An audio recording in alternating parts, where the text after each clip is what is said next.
The oceans we know today seem immense, powerful, sometimes dangerous. But compared to prehistoric oceans, they are almost calm. Long before the appearance of humanity, before even the land dinosaurs, the planet was dominated by seas populated by gigantic creatures and predators with shapes that today seem almost impossible. Some reached sizes greater than a modern bus. Others had jaws capable of exerting several tons of pressure. And some species were already developing complex visual systems more than 500 million years ago. And yet, these creatures truly existed. The fossil records found in Canada, China, Morocco, and also in South America show that for hundreds of millions of years, the oceans were the main center of the evolution of life on Earth. Life appears in the oceans about 3.5 to 3.8 billion years ago, as shown by microfossils and isotopic signatures found in certain very ancient rocks in Western Australia and Greenland. At that time, Earth is radically different. The atmosphere contains very little free oxygen. The oceans are rich in dissolved iron and volcanic compounds. Global temperatures are higher than today, and ultraviolet radiation reaches the surface more easily due to the absence of a stable ozone layer. For nearly 90% of Earth's history, all life remains exclusively marine. The continents are almost entirely barren. Then, about 541 million years ago, a major event permanently transforms the history of life: the Cambrian Explosion.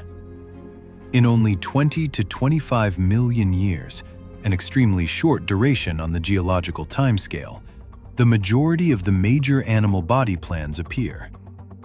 The Burgess Shale fossils in Canada and those of Chengjiang in China show the sudden emergence of organisms endowed with complex eyes, developed nervous systems, jointed appendages, and advanced predation strategies. Life then becomes much more competitive.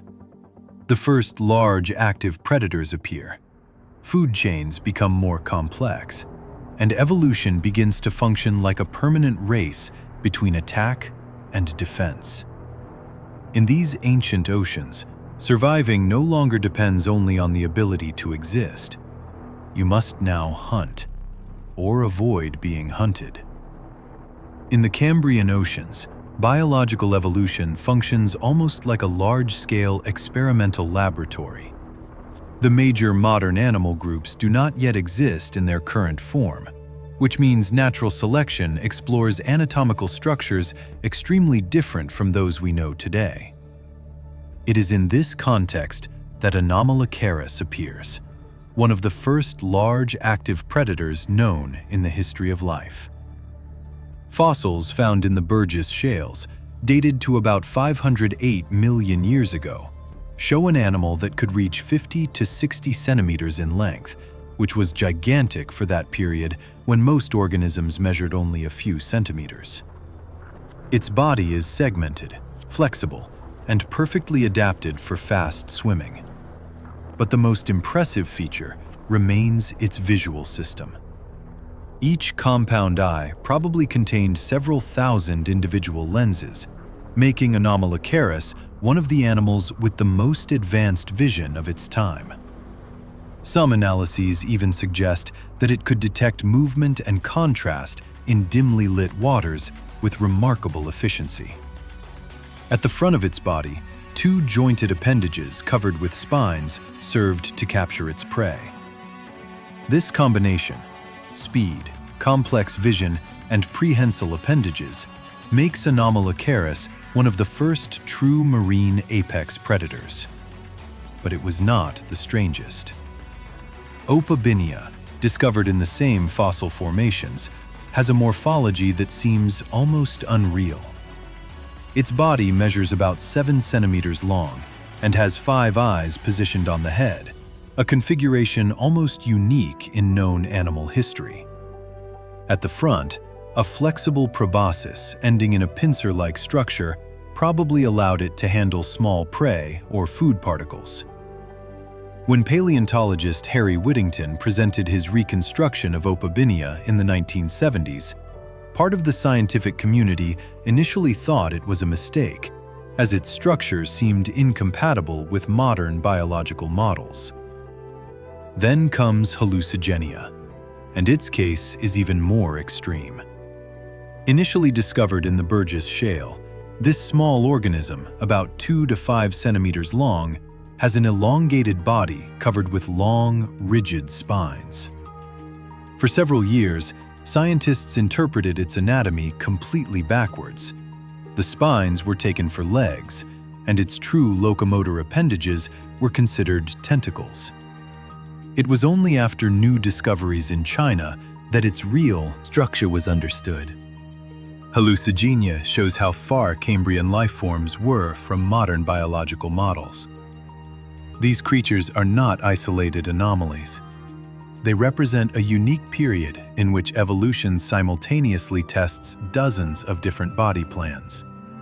Some of these experiments will evolve into modern lineages. Others will disappear completely, leaving no descendants. Hundreds of millions of years after the Cambrian Explosion, the oceans become the territory of the greatest predators ever to appear on Earth. Evolution no longer produces only strange forms. It now produces giants. Among them, Dunkleosteus is one of the most impressive. This armored fish lived during the Devonian, about 358 to 382 million years ago, a period sometimes called the Age of Fishes. The largest specimens could reach between 8 and 10 meters in length, roughly the size of a modern city bus. Its body is protected by thick, bony plates, forming a true natural armor around the head and thorax. But its main weapon remains its jaw. Unlike modern sharks, Dunkleosteus does not have typical teeth. Instead, its bony plates form sharp blades capable of functioning like giant shears. Biomechanical models estimate its bite force at about 6,000 newtons, making it one of the most powerful bites of any known fish. Some studies suggest it could close its jaws in just a few milliseconds, creating an extremely violent suction effect capable of swallowing its prey almost instantly. But even Dunkleosteus seems small compared to what will come later. About 15 to 3.6 million years ago, the oceans are dominated by Megalodon, the largest shark known in history. Modern estimates based on its vertebrae and fossil teeth indicate a length between 15 and 20 meters, almost 3 times the size of today's great white shark. Its jaws could exert an estimated force between 100,000 and 180,000 newtons. By comparison, a lion's bite reaches about 4,000 newtons. Some megalodon teeth exceed 18 centimeters in height, almost the size of an adult human hand. Marks found on whale fossils show that it attacked large marine mammals directly, targeting the flippers or rib cage in order to immobilize its prey quickly. The oceans of the Miocene thus become environments where even large whales are no longer completely safe. But not all marine giants are fish or sharks. Basilosaurus appears about 40 million years ago. Despite its name meaning king lizard, it is not a reptile, but a primitive marine mammal belonging to the lineage of modern whales. Its extremely elongated body could exceed 15 to 18 meters in length. Fossils found in Egypt and the United States show a particularly flexible vertebral column, adapted for powerful undulatory swimming. Its teeth indicate an active carnivorous diet. Fossil remains found in its stomach show that it hunted other marine mammals and large fish. At this stage of Earth's history, the oceans have become true biological arenas, dominated by giant predators perfectly adapted to hunting. And yet, the most famous sea monsters have not appeared yet. In the Mesozoic, between about 252 and 66 million years ago, the oceans enter a new phase of domination.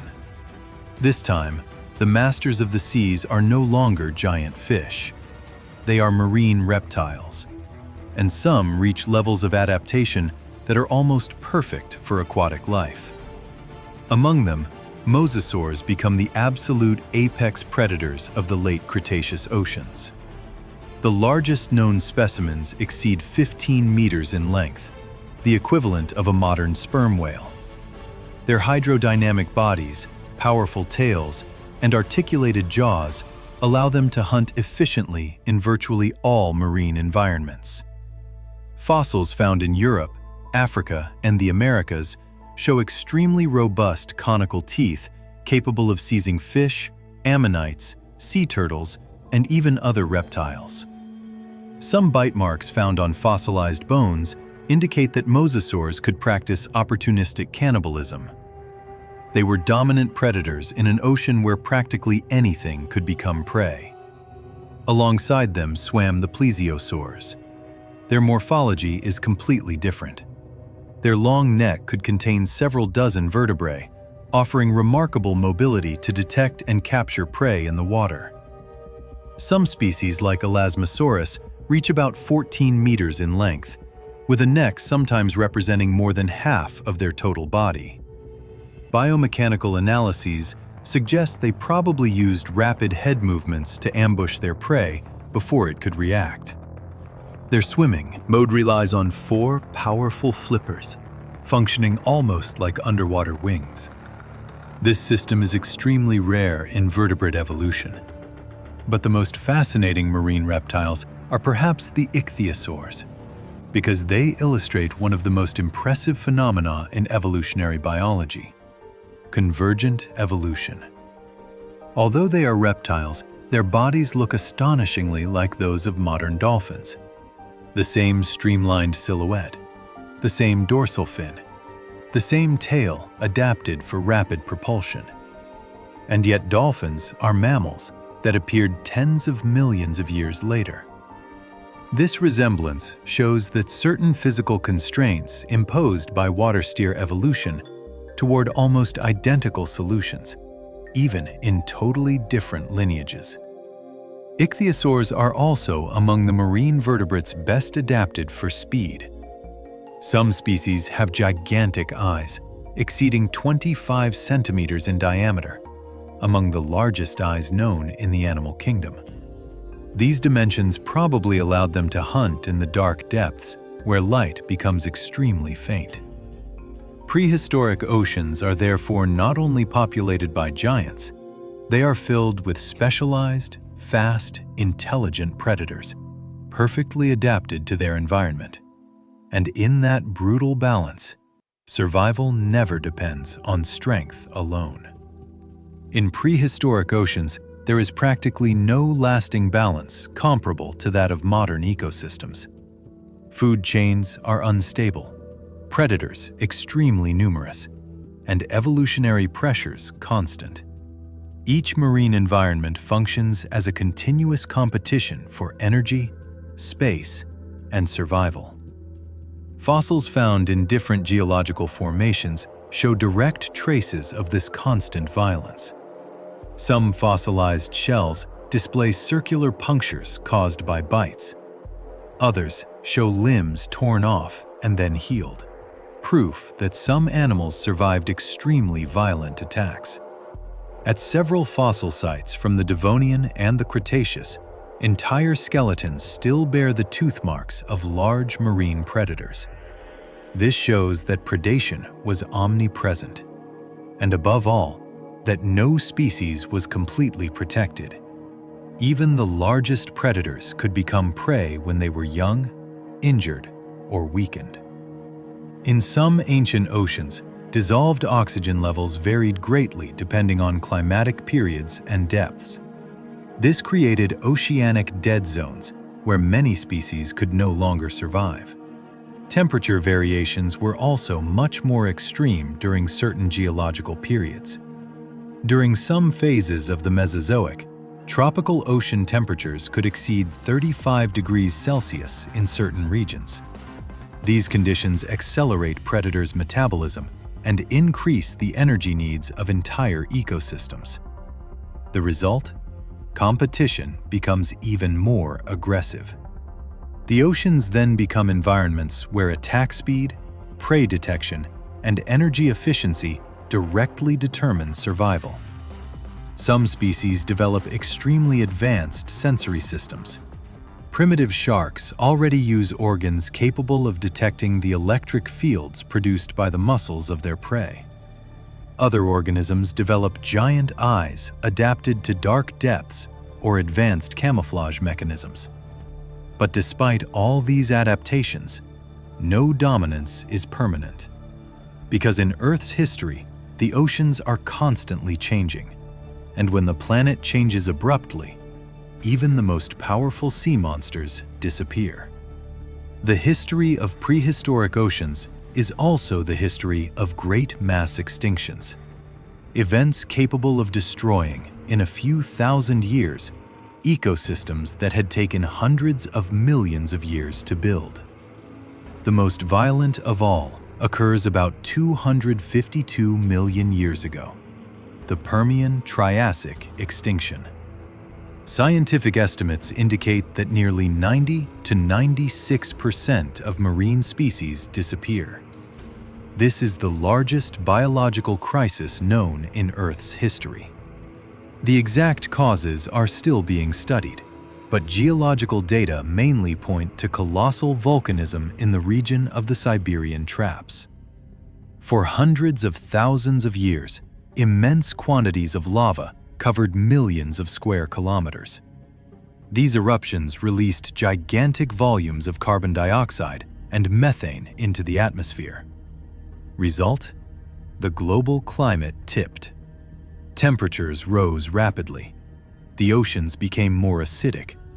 Dissolved oxygen levels dropped sharply.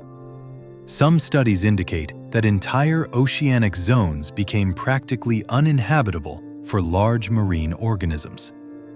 Under these conditions, food chains collapsed. Large predators disappeared one after another for lack of sufficient prey.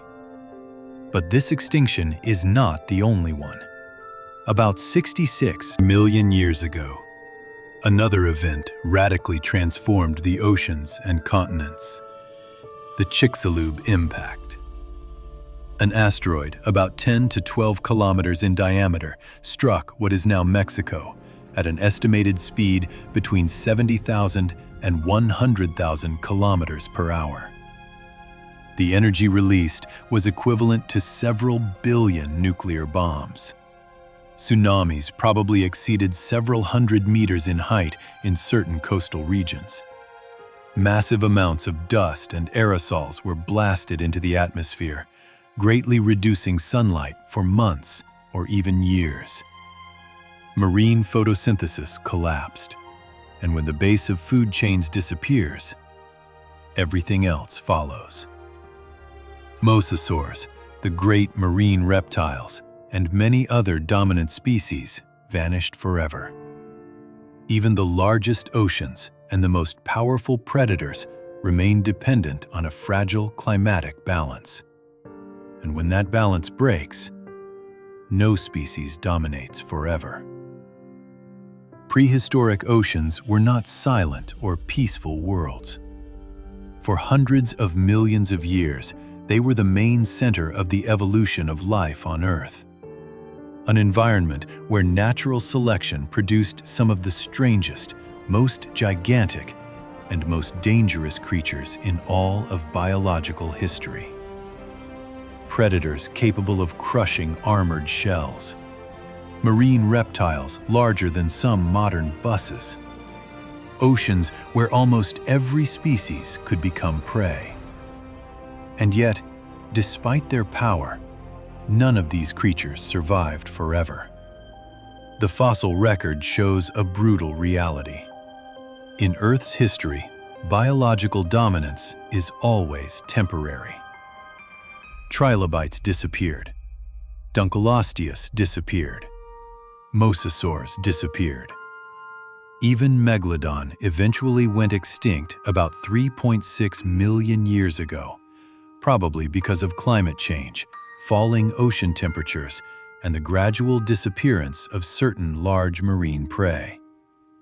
The oceans continually changed faster than some species could adapt. And that may be the most fascinating point. What we today call sea monsters were not anomalies. They were perfectly adapted to their time. In their oceans, they were normal.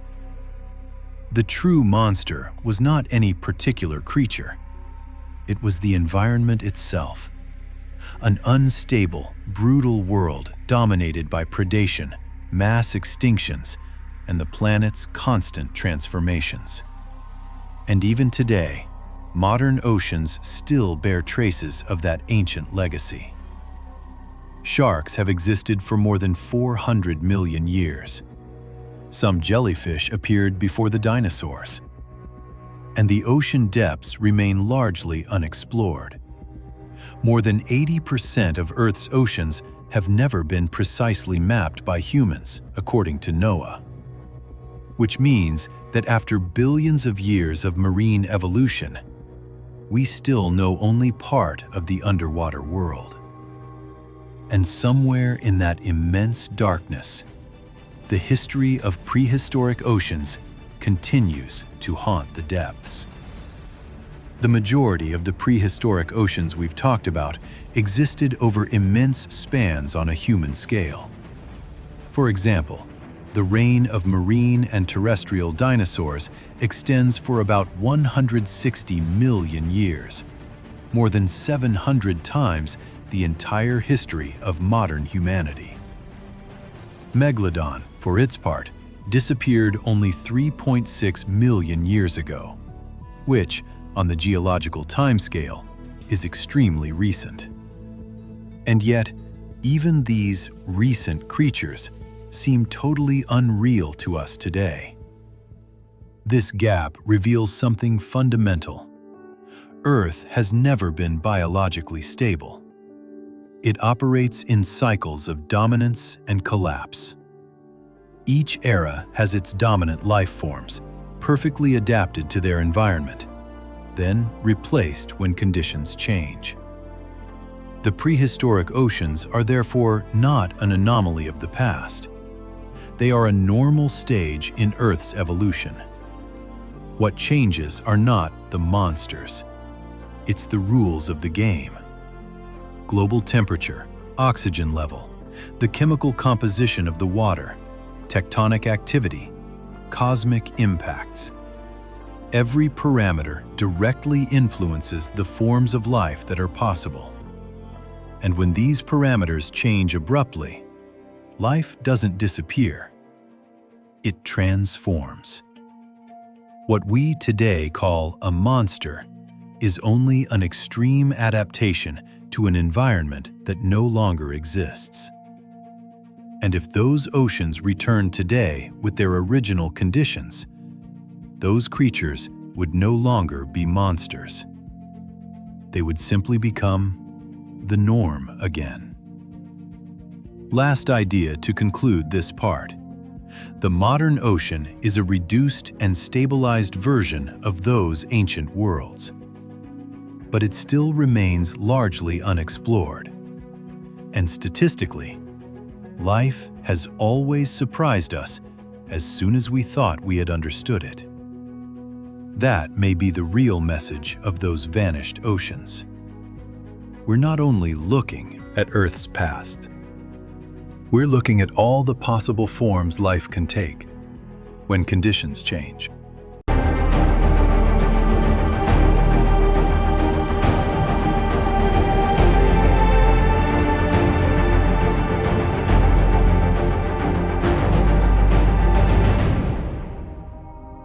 The abyss is the deepest part of the ocean where light never penetrates.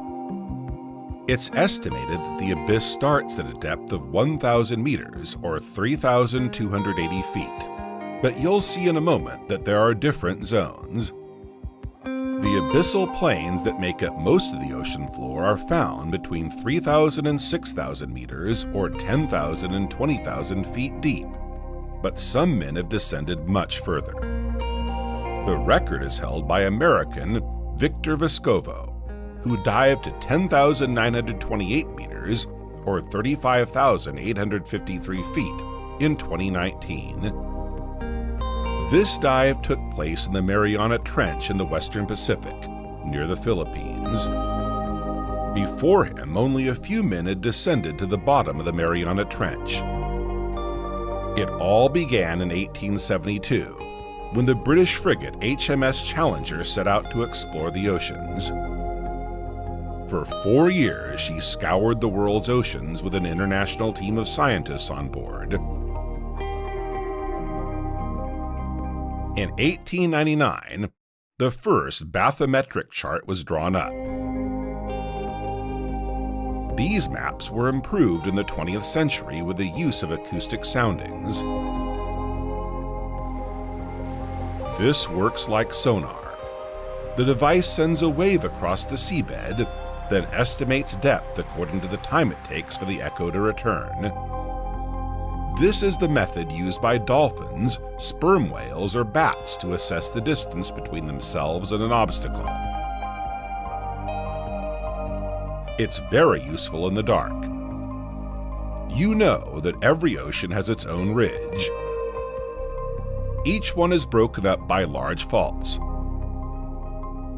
In 2014, measurements are further refined thanks to signals sent by 2 satellites, one American and one European. The pressure at these depths is enormous, up to 1,000 bars, or more than a ton per square centimeter.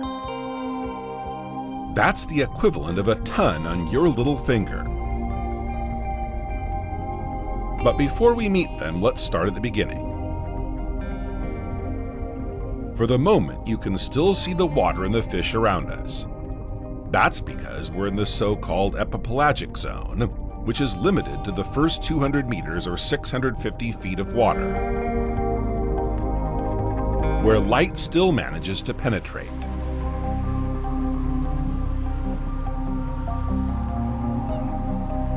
The epipelagic zone is the area closest to the surface. What species do we encounter in this near-surface zone? Plants and animals are largely concentrated in this zone, as light penetrates sufficiently for photosynthesis. Photosynthesis is the process by which green plants synthesize organic matter, using light, absorbing carbon dioxide from the air, and releasing oxygen. Without it, there would simply be no life on Earth. In the ocean, the presence of plants enables herbivorous animals to feed themselves, and then serve as food for carnivorous animals.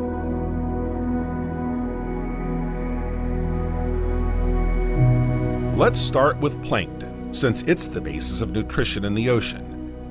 Its name comes from the Greek and means to wander. Plankton is not a single object, but all the plants and animals that drift on the surface of the oceans.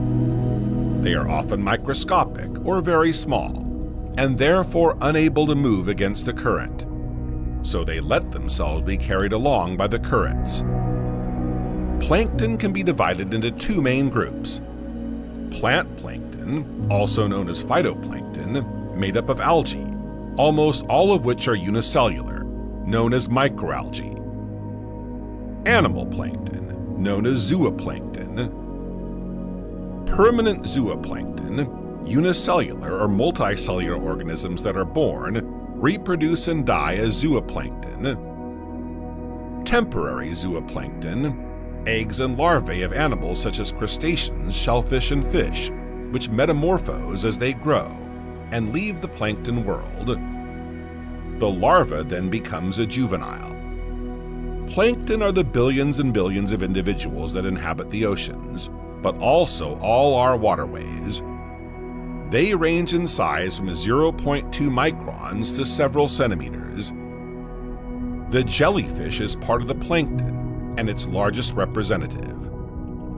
Although most often invisible to the naked eye, plankton make up almost the entire weight of the sea's inhabitants. As I said, plankton forms the basis of all underwater life. If you look at a marine food pyramid, you'll see that 1,000 grams of phytoplankton feed 100 grams of zooplankton, which produce 10 grams of fry, or juvenile fish and crustaceans. These produce 1 gram of forage fish, i.e. small fish. This gram yields 0.1 gram of tuna. It therefore takes 10 tons of phytoplankton to produce 1 kilo of tuna. But without following this chain, plankton also forms the basis of food for baleen whales and filter-feeding shellfish.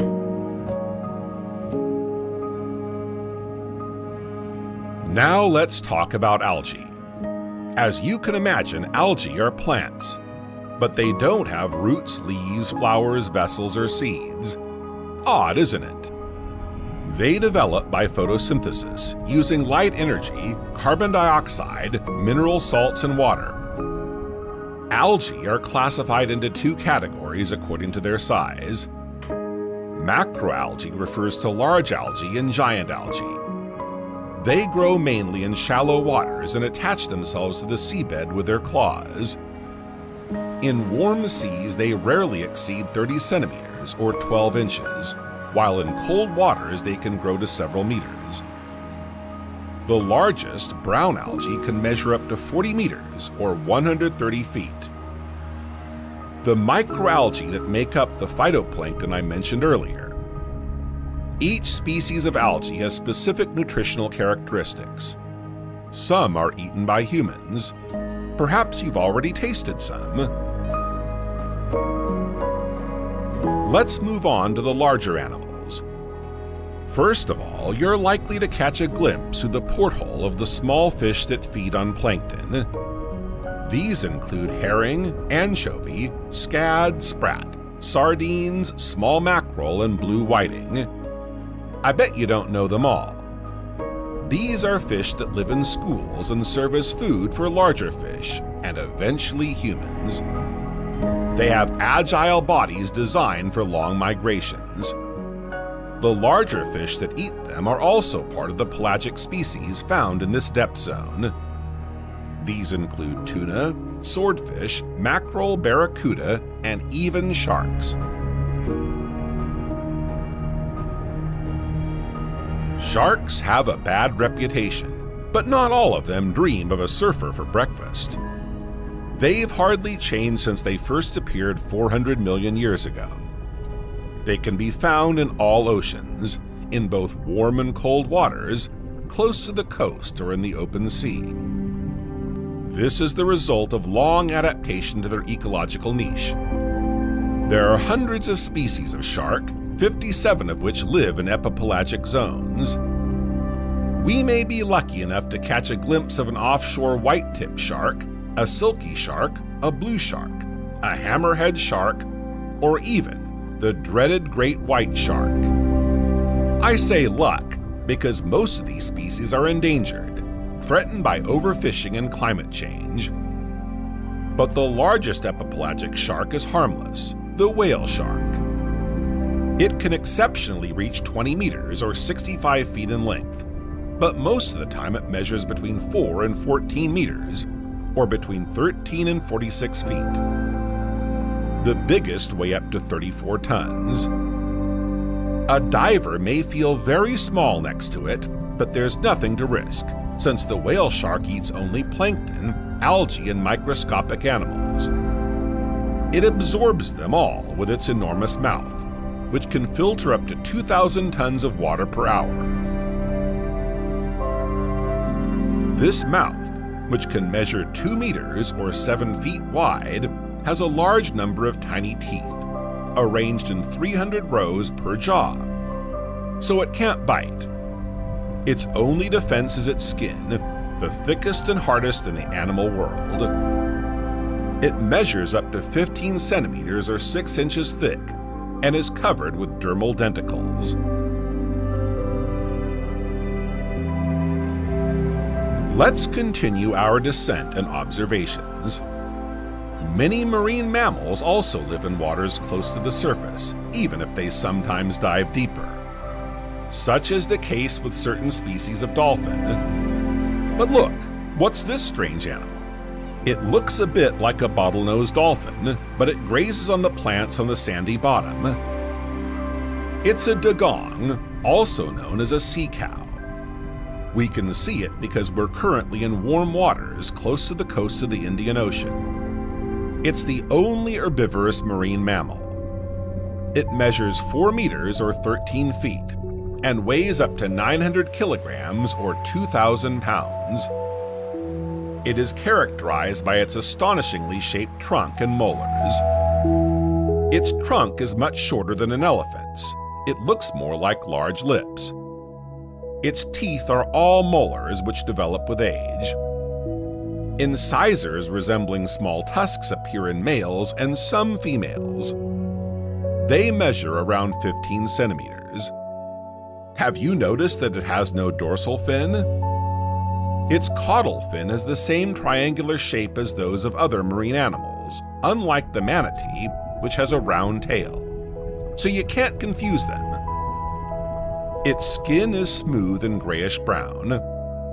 It can remain underwater for around 6 minutes without breathing. They are very greedy, eating 40 kilograms or 90 pounds of seagrass and algae, which they swallow whole.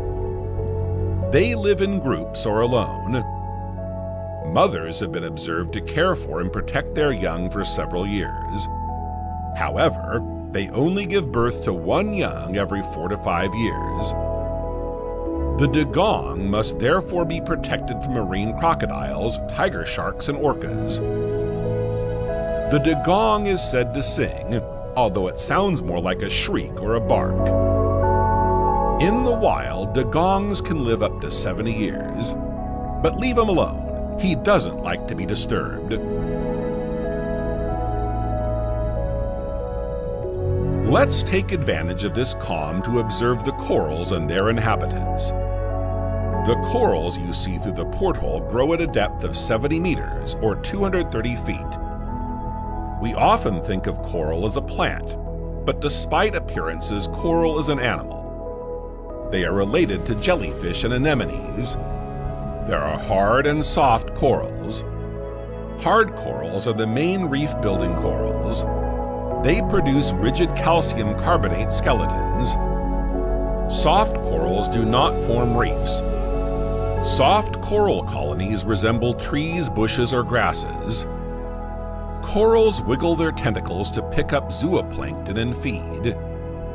Nearly 800 species of reef-building coral have been identified to date, mainly in the Indian and Pacific Oceans, but new species are discovered every year. Coral can be found at depths of up to 1,800 meters or 5,900 feet. It settles on the edges of canyons, where it builds massive reefs serving as a refuge for numerous species. Coral is often thought of as a plant because it is planted or fixed to a surface and does not move. Coral is an animal with a calcareous skeleton, and as we've already seen, it's in the same family as jellyfish. Coral reefs are home to numerous fish, including surgeonfish, clownfish, and parrotfish. Each one is more beautiful than the next. I'll leave you to enjoy this magnificent spectacle.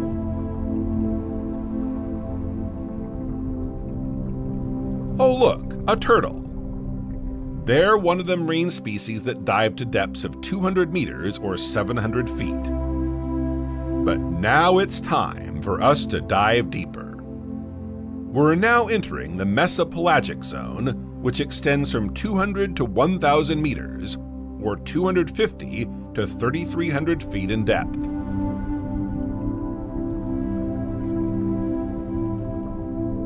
You need to be well equipped to reach such depths. Here, light penetration is practically non-existent.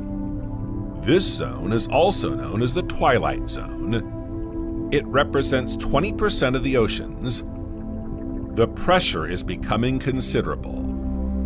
Despite the lack of light and consequent absence of phytoplankton, this zone is particularly rich in fauna. Animals can still use vision as their main sensory means of locating prey. What will we encounter here? Well, mainly jellyfish, fish, crustaceans, and mollusks. It is estimated that these species total 10 billion tons, yet they are almost unknown to science. There are thought to be around 1 million unknown species. These species migrate vertically every day at depths of between 100 and 1,000 meters. They are the planet's most powerful pump of CO2, carbon dioxide. Bioluminescence is very present in this zone. It's a magical sight. What is bioluminescence, you ask? It's the ability of certain organisms to produce their own light. Fireflies, for example. This chemical phenomenon is the result of a meeting between a molecule called luciferin and an enzyme called leucoferase. 76% of species living below the surface of the sea produce bioluminescence. This allows individuals to communicate with each other, attract a sexual partner, camouflage themselves to escape a predator, or simply have a little light.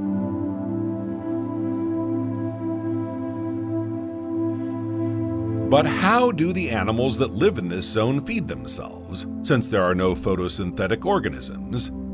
They have two options. Feed on particles from the epipelagic zone that fall to this depth, be an active predator, and come up to feed near the surface. Look over there. See those little electric blue dots? Let's take a closer look.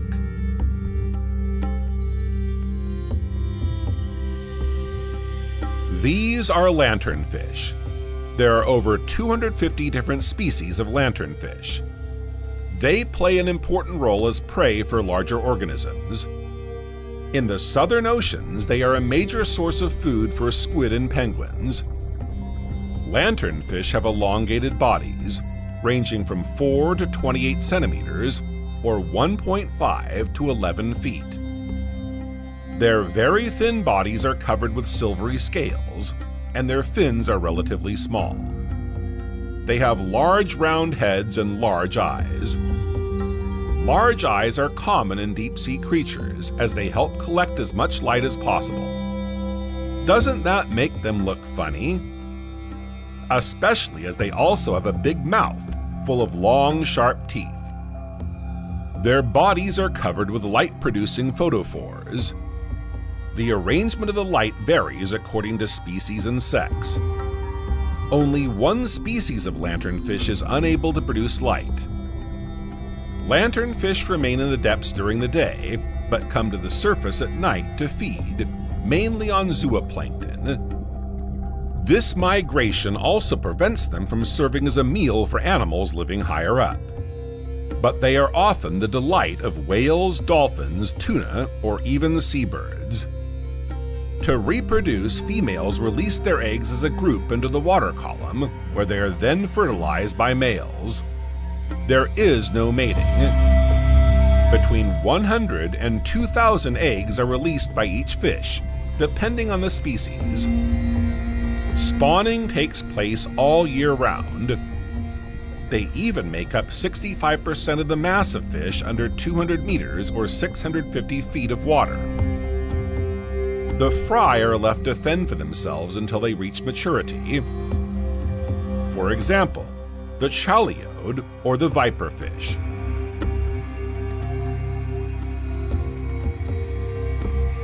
There are 9 species. Its teeth are so huge that when it closes its mouth, some of them stick out. This is normal since its head measures 2 centimeters or 0.7 inches, and some of its teeth reach 1 centimeter or 0.4 inches.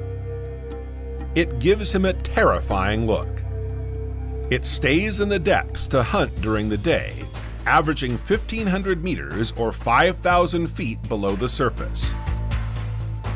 Sloane's viperfish can descend to 2,500 meters or 8,200 feet. It uses a luminous lure placed at the top of its skull to attract its poor victims. But as if that weren't enough, at night it swims up to a depth of around 600 meters or 2,000 feet. to attract and devour other species. It measures between 20 and 35 centimeters, or between 8 and 14 inches long, but weighs only around 20 grams. Its heart is located near its jaw, while the rest of its body is taken up by its digestive system. This enables it to eat prey almost as big as itself. At this depth, you don't have to be picky. They'll eat anything that comes along. The viperfish is dark brown to black in color. I'm telling you about them now because you can see them at this depth, but some viperfish go as deep as 4,700 meters or 15,400 feet. It has been spotted in over a quarter of the world's waters, in tropical and subtropical zones.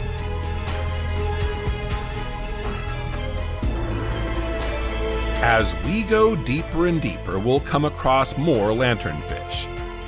I'll leave you to watch out for their little lights. Another strange animal living in the mesopelagic zone is the squid.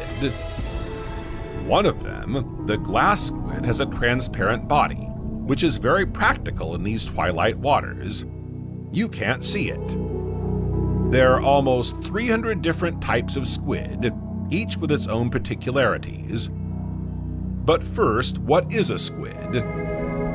Squid are a morphological group of decapod cephalopods. Cephalopods are a class of marine mollusks whose heads are equipped with tentacles, also known as arms. Squid have 10. When edible, they are also known as squid. Their size varies from a few centimeters or inches to 10 meters or 30 feet. They usually live in shoals.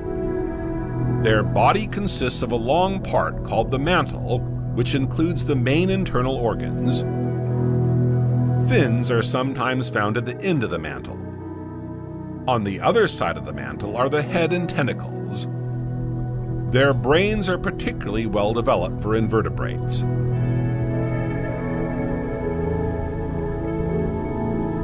I told you that squid have 10 tentacles, but did you know that 2 of them are longer and act like a whip or club to capture prey? On top of that, their arms are lined with suction cups that help hold on to prey. At the entrance to their mouth is a beak that resembles that of parrots or parakeets. It's the only hard part of their body. This beak is also found in the stomachs of cetaceans that eat squid. They have difficulty digesting it. Squid have no bones, but a kind of shell that runs down the middle of their body between their tail fins. As the inside of this shell is porous, the animal regulates its buoyancy by compressing the gases it contains to a greater or lesser extent. Squid, like other cephalopods, have 3 hearts. The first 2 propel blood to the gills, while the third distributes oxygenated blood to the rest of the body. Squid reproduce only once in their lives and die shortly afterwards. Males deposit sperm-filled sacs in females. Once the oocytes have been fertilized, the female secretes a viscous jelly to protect the embryos. The female then places her eggs one by one at the bottom of the ocean, in a suitable spot for their development. But the squid still has a few quirks up its sleeve. Did you know that it can change color according to its mood? When it's angry, its body is marbled with red or brown spots.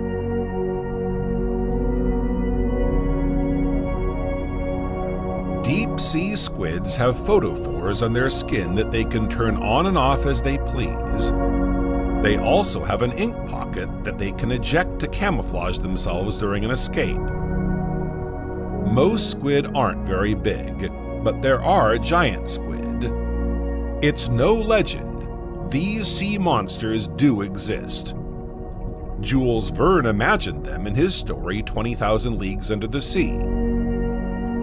Pirate tales tell of a giant octopus called the Kraken, which sinks ships and eats sailors. Most of our knowledge of these giant creatures came from strandings or accidental fishing. Until, in May 2024, Australian researchers managed to film an attack by one of these monsters. They used bait to attract it. They saw the two giant arms attacking the prey, guided by the light of lemon-sized photophores. Unfortunately for the beast, it missed its prey and collided with a camera. It then fled. Prior to this, the giant squid had only been filmed once, in 2004, by Japanese researchers. The same researchers observed it more closely in 2012, during a dive to a depth of 630 meters, or 2,000 feet. The giant squid measures between 10 and 15 meters, or 32 and 50 feet, but the largest specimen found washed up on a beach and measured 18 meters, or 60 feet. Females are larger than males. They average 10 meters, or 33 feet in length, and weigh 275 kilograms, or 600 pounds. The giant squid has the largest eyes in the animal kingdom. Their diameter can reach 27 centimeters, or 11 inches. Its only predator is the sperm whale, although some battles between a giant squid and a sperm whale have gone in the squid's favor. No wonder sailors of yore were afraid of them. In fact, the squid is quite greedy, eating everything within its reach: shrimps, hake, anchovies, and even other squid. But rest assured, no sailor has ever been in danger from a giant squid. It lives in deep waters and prefers to keep a low profile.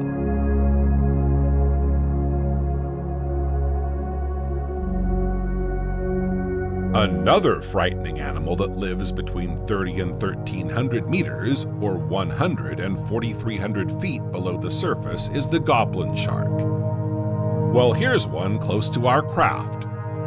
I'm sure you're glad to be safe in our submarine. Its head is truly hideous, at least by our standards of beauty. Its exposed gums contain 26 very fine, spaced, nail-shaped teeth on the upper jaw and 24 on the lower mandible. Its mouth is topped by a long, flattened, knife-like snout. Its color is gray and pink, giving the impression of seeing the inside of its organs. This is not entirely untrue, as the color is that of the blood vessels visible through its epidermis. Its flaccid skin is protected by dermal denticles, like those of the whale shark. The reason it's so strange is that it's the last living member of the Mitsocarinidae family. At 125 million years old, it retains primitive characteristics. It is considered a living fossil. It belongs to the so-called elasmobranch species.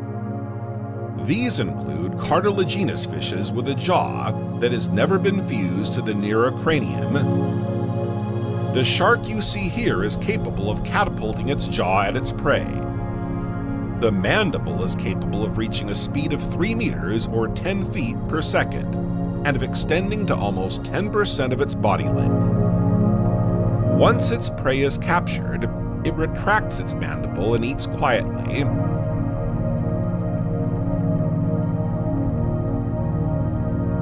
This hunting technique is thought to be a natural evolution linked to two factors. Firstly, it lives in an environment where fish are rare, and secondly, it cannot swim fast enough to catch its prey. It feeds on small fish, cephalopods, and crustaceans, such as squid, octopus, crabs, and shrimp. It measures 4 meters, or 13 feet long, and weighs 200 kilos, or 440 pounds. Females can measure up to 6 meters, or 20 feet. The caudal fin is asymmetrical and has no lower lobe, which explains the animal's slow swimming. The dorsal fins are rounded and small, while the pelvic fins and anal fin are larger and more elongated. This shark is found in the Atlantic, Pacific, and Indian Oceans, but half of all specimens have been spotted in Japanese waters. Little is known about how it reproduces, as researchers have never discovered a pregnant female. They believe that the skate shark is oviviparous. Embryos grow during gestation before hatching inside the mother, where they feed on other eggs. The female would expel the young once they were full term. Its appearance is frightening, but the skate shark shows no aggression towards man. Encounters are very rare, which explains why there are still many questions about this animal.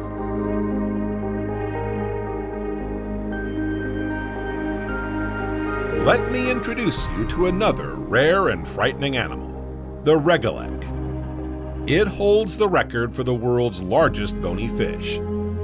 It measures an average of 6 meters or 20 feet.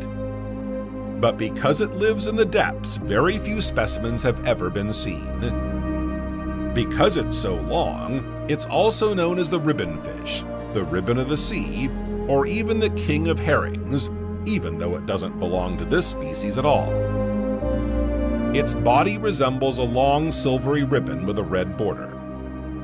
It's a fairly peaceful animal, even if its appearance is rather frightening, with its big bulging black eyes. It has very long front flippers and a large bright red fin on its back. The fin resembles a crown, hence the name regolith, which comes from the Latin regulus, meaning royal. Its skeleton is very special. Its bones are gelatinous. They are very flexible.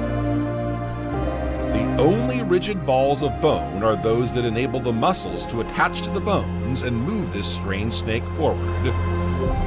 They are located along its spinal column. The regolith is a carnivorous fish that feeds on small fish. It has therefore been observed among shoals of herring, earning it its nickname. It also eats certain mollusks. It attracts them with 2 bioluminescent organs on its forehead and chin. Its mouth, devoid of teeth, stretches forward thanks to a special jaw arrangement. Food is sucked in like a tunnel. When it runs out of food, it practices self-amputation. It discards a piece of its tail to save energy. As all its vital organs are grouped together in its front part, it can do without part of its tail without any problem.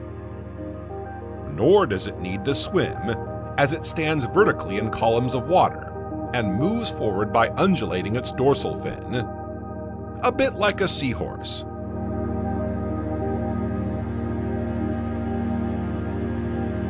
The regolith lives everywhere on the planet except the poles.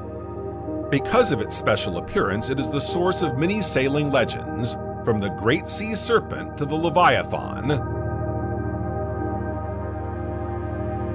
In Japan, it is considered the messenger of the dragon, or the god of the seas.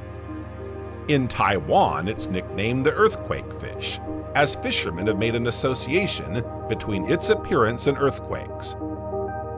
Does it rise to the surface when an earthquake approaches? That remains to be seen.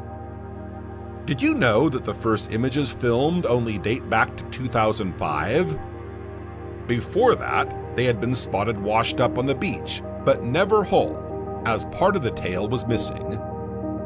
Speculation was rife about this strange animal. Even today, little is known about its lifestyle. It is rather solitary and lives below a depth of 500 meters.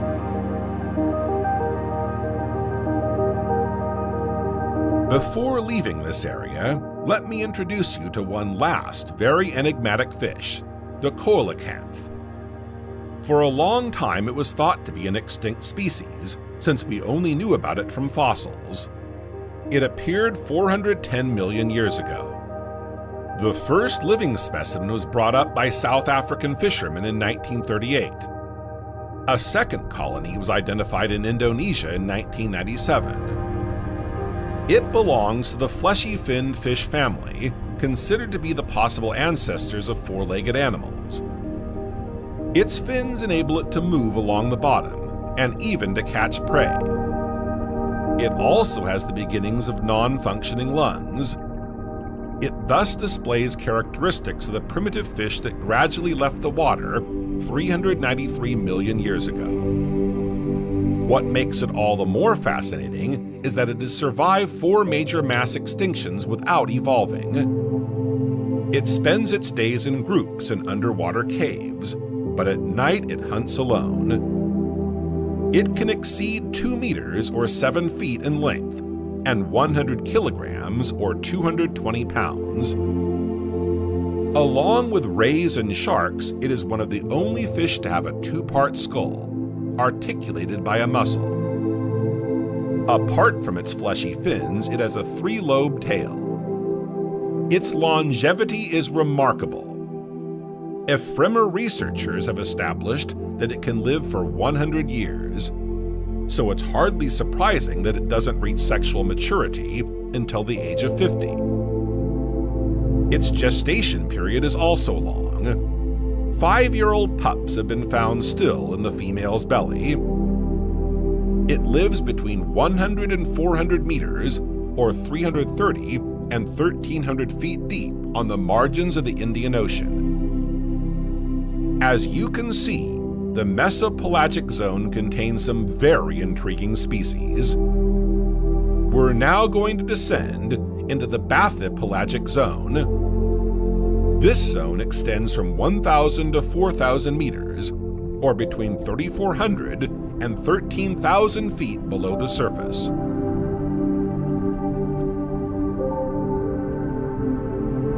This zone is also known as the midnight zone.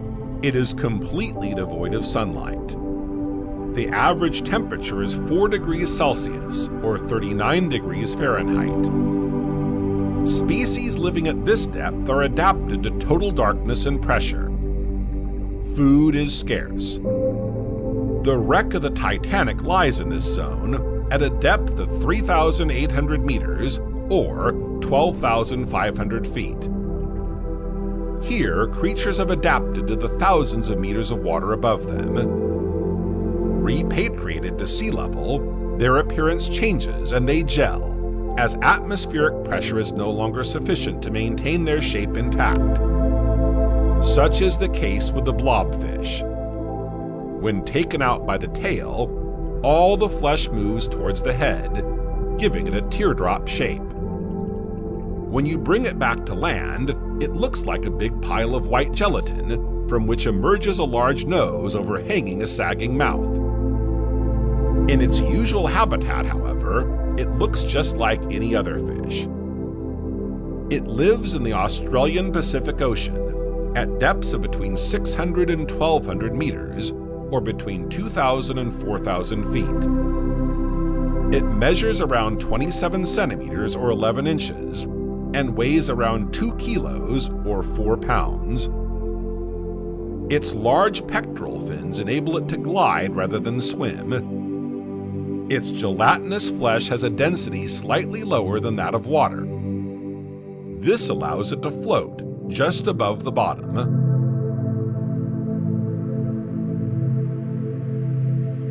To feed, it waits on the ocean floor for its prey to pass close to its mouth.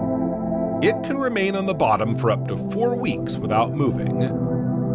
Its diet includes crustaceans, particularly crabs, sea urchins, and various mollusks. It poses no threat to humans, as it is almost impossible to encounter one. What's more, it has no teeth. The few specimens that man has seen have been caught by chance in trawler nets. Female blobfish lay at least 1,000 pink eggs. Blobfish reproduction was first studied in 2000. Scientists found that some females laid up to 100,000 eggs. The parents watch over them until they hatch. The eggs, which are extremely light, are clumped together in a sort of pink mass floating above the bottom and are cleaned regularly by the female. Unfortunately, few individuals reach maturity, as many larvae and fry are consumed by zooplankton. The blobfish is barely edible. Its gelatinous flesh is highly acidic.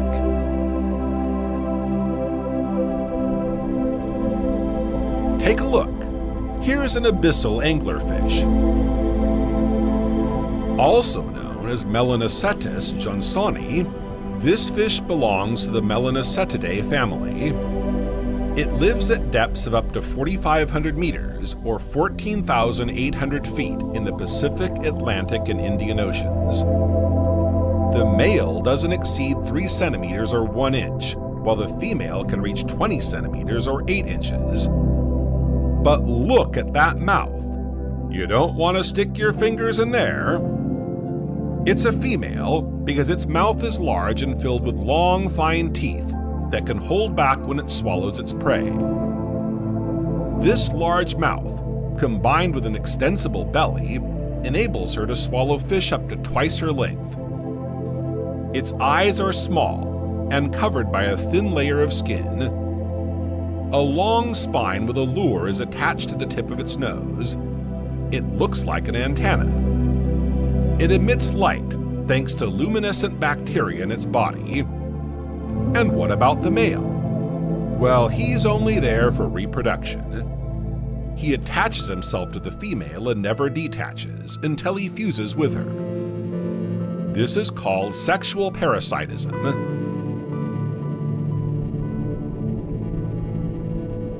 Other deep-sea fish have similar characteristics: a small body and a large mouth full of teeth. And look, another member of the abyssal anglerfish family passes us by. It's a soccerfish. Few people have had the good fortune to come across one of these specimens. They live at depths of up to 2,000 meters or 6,500 feet.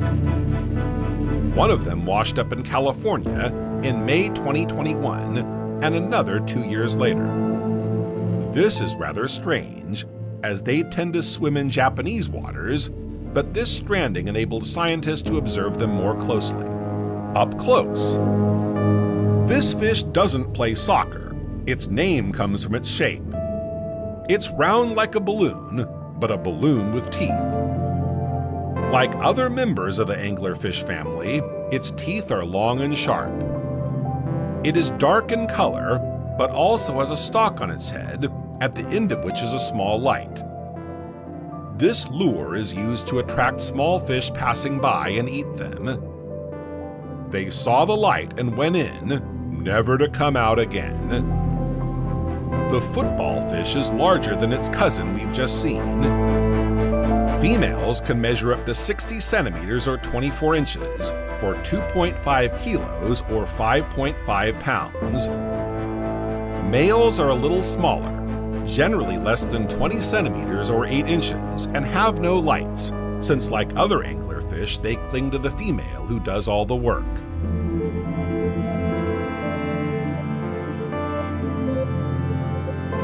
Some deep-sea fish have teeth so large that they pose a problem.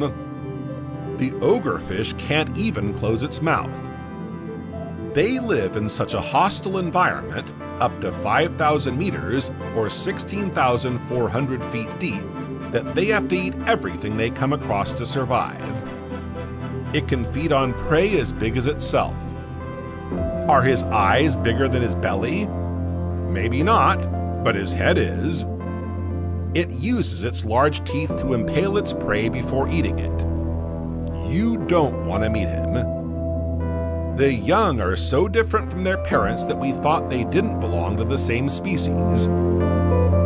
Despite their large teeth, their size rarely exceeds 18 centimeters or 7 inches. The dark brown to black adults live at greater depths than the juveniles, which are light gray. As you can see, these depths are home to hideous creatures with sharp teeth. But they cohabit with cute little things like the Dumbo octopus. Scientists studying the seabed off California encountered this adorable creature at a depth of 3,000 meters or 10,000 feet. Others are known to live much deeper still.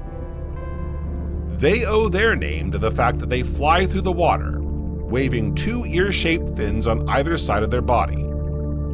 Their 8 legs are linked by a web of skin. These fins give the octopus the speed it needs to escape from sharks or tuna. Dumbo octopuses spend most of their lives suspended above the seabed. This is where they hunt their prey and lay their eggs. There is no breeding season. The female lays eggs constantly. They feed on crustaceans, worms, and bivalves.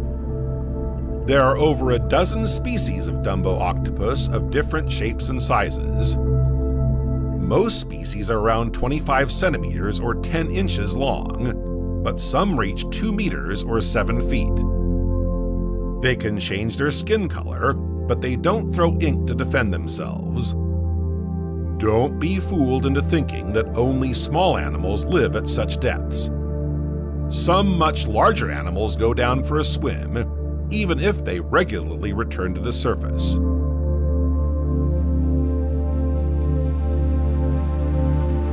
The world's largest carnivore, the sperm whale, can dive underwater to a depth of 2,250 meters or 7,400 feet. It can be found in all the world's oceans, but only the males venture into the cold waters of the Arctic and Antarctic. Females and young prefer the comfort of warmer seas. The male can reach 20 meters or 65 feet in length, with the head making up a third of its length. It can weigh up to 57 tons. It is the largest toothed cetacean. It has 20 to 26 teeth on each side of its lower jaw. The teeth are cone-shaped and can reach a kilogram or 2 pounds for 20 centimeters or 8 inches long. It feeds mainly on squid and fish. It likes all species of squid and feasts on giant or colossal squid. The fish it prefers are tuna, barracuda, and shark.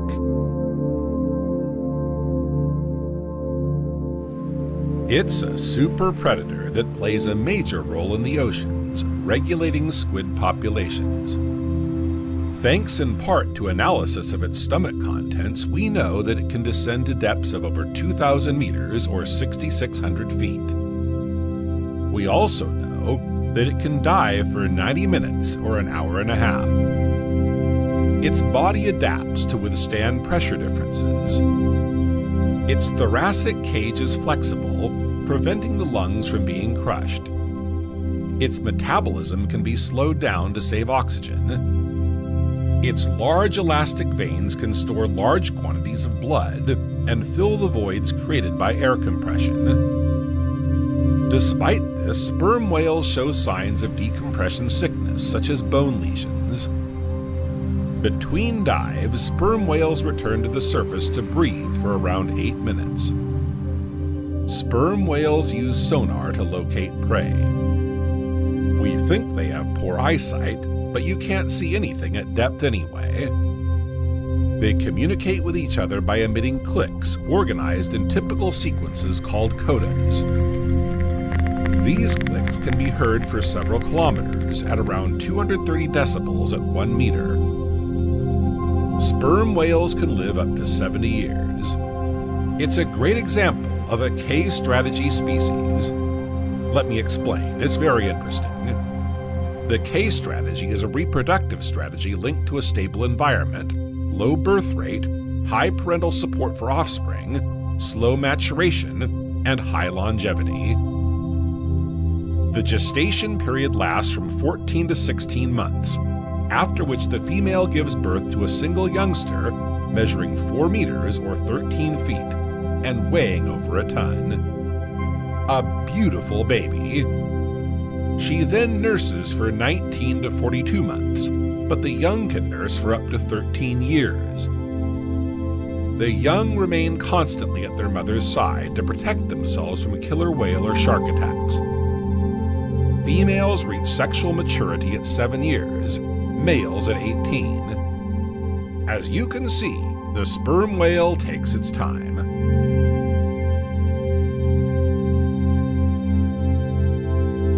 Let me tell you about another rare cetacean, the Travers's beaked whale. No, it doesn't have a crooked mouth. It's named after the first person to discover fragments of this cetacean in 1872, Henry Travers. What's more, it doesn't have a mouth but a beak. This one doesn't resemble a bird's beak, but rather a long, slender rostrum, like that seen on dolphins. There are many species of beaked whale, 22 to be precise. Virtually nothing is known about them because they are so rare. On July 4th this year, the body of one of these whales was found on a beach in New Zealand. Until now, only 6 specimens had been documented. There have never been any sightings at sea. These are very discreet animals, living in the southern seas where few people go. We do know, however, that they are great divers, descending to depths of 3,000 meters or 10,000 feet. These whales spend around 3 hours in apnea before coming up to breathe for several minutes. The discovery of this body in good condition will enable its DNA, morphology, and anatomy to be studied.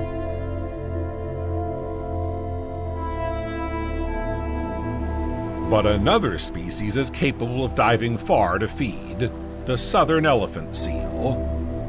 This is all the more surprising, given that this animal doesn't always live in the water, but also on rocks and beaches. It lives in Antarctica and southern South America. No need to describe it to you, it looks just like a big seal. In fact, it's a member of the seal family. A very big seal indeed, since males average 4 meters or 13 feet in length and weigh 2 tons. Females are smaller. Those big eyes tell us that their vision is adapted to low light conditions, so they need to capture prey at great depths. Elephant seals stay on land to molt or reproduce, but between these times they undertake great journeys at sea. They travel thousands of kilometers or miles in search of food. They spend little time at the surface, diving constantly to depths of between 400 and 1,000 meters, or between 1,300 and 3,300 feet. They stay underwater for between 20 minutes or 2 hours. Even when they're resting, they're in apnea, floating between 2 waters.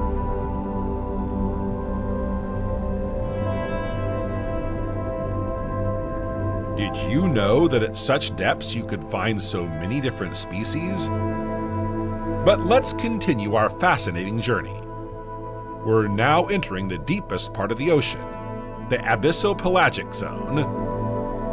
This zone extends beyond a depth of 4,000 meters or 13,000 feet and down to 6,500 meters or 21,400 feet.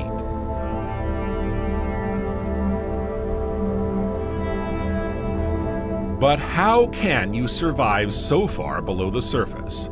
It's hard to imagine. Here it's dark and very cold, around 2 degrees Celsius or 36 degrees Fahrenheit.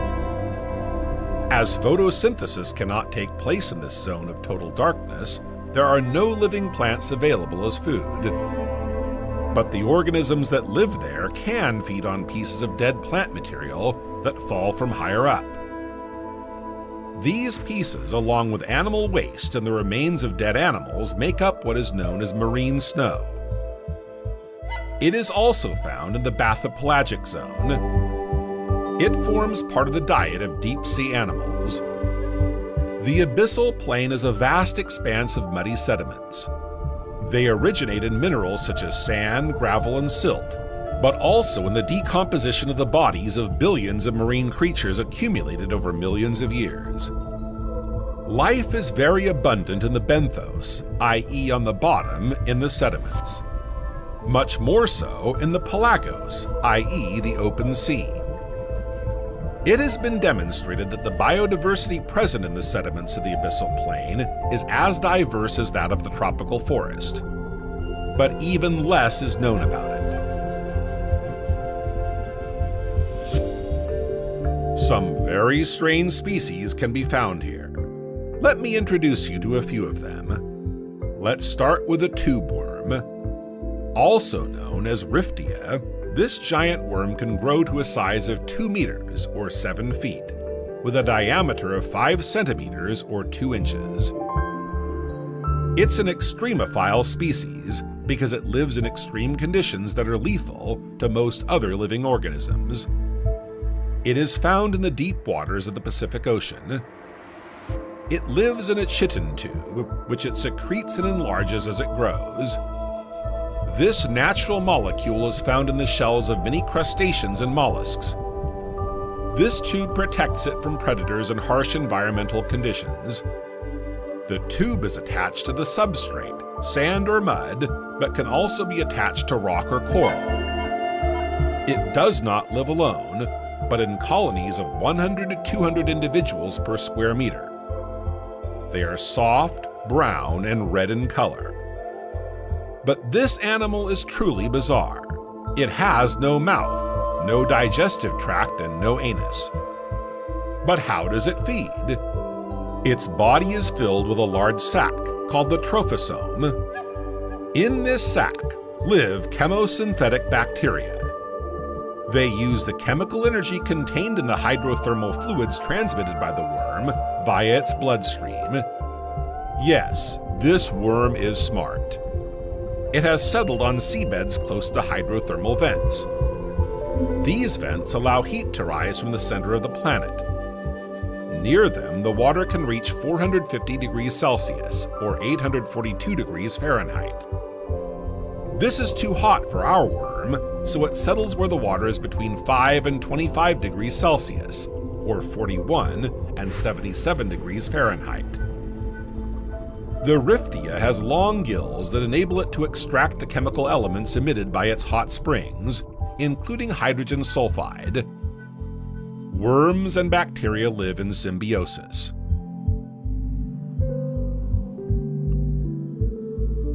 Another species to have adapted to the deep sea is the Anomalocaris exocolata shrimp. It too has settled close to sources of heat. It is endemic to the hydrothermal faults of the Atlantic. There are up to 3,000 shrimp per square meter. Promiscuity doesn't bother it. It's not very impressive, but it's a fascinating animal for researchers. Its head is enormous in relation to its body, rounded, with hamster-like jowls. Inside its jowls, it houses microorganisms that feed the shrimp from the surrounding chemistry.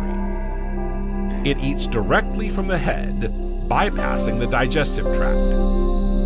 This shrimp seeks the energy it needs to feed the bacteria near the hydrothermal smokers. The bacteria feed it back.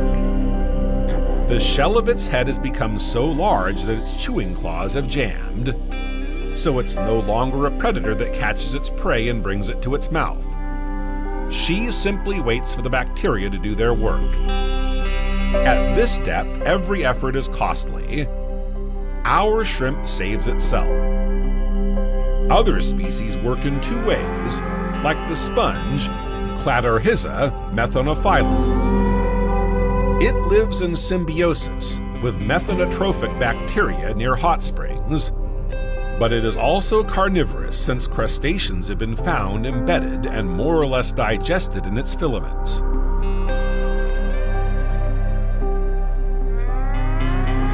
You may spot a few fish, but they are rare at this depth.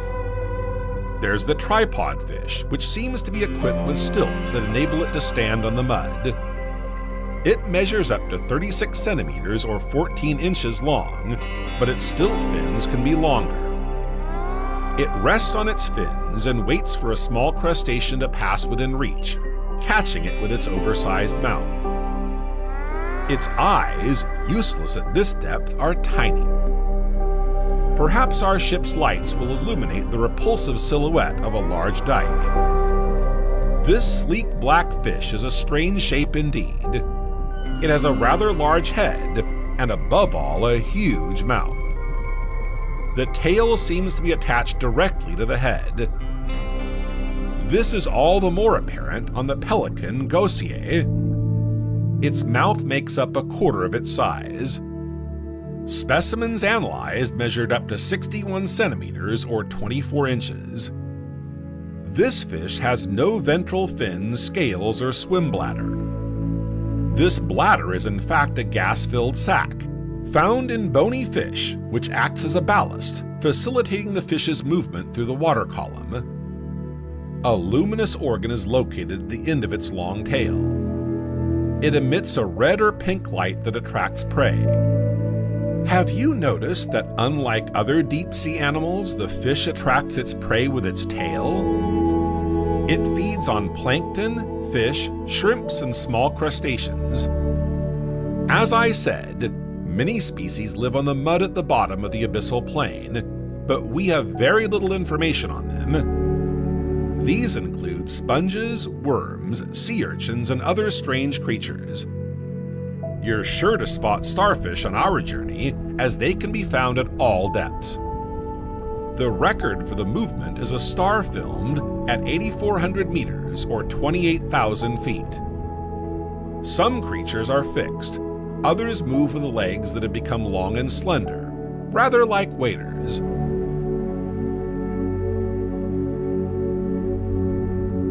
What's even more incredible is that there are animals living at even greater depths. Scientists sought to characterize the fauna between 6,900 and 9,900 meters, or between 23,000 and 32,500 feet deep, in the Kermadec Trough, north of New Zealand. They didn't expect to find a giant amphipod measuring 28 centimeters or 11 inches. They filmed a second one measuring 34 centimeters or 13 inches.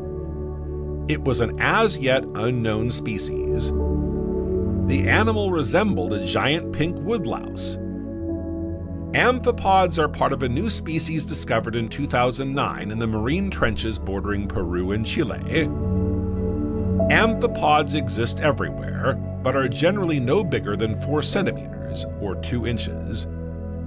Is their large size part of their adaptation to pressure? It's called abyssal gigantism, but the phenomenon is still poorly understood. Another strange phenomenon was observed on an amphipod seen at Challenger Deep.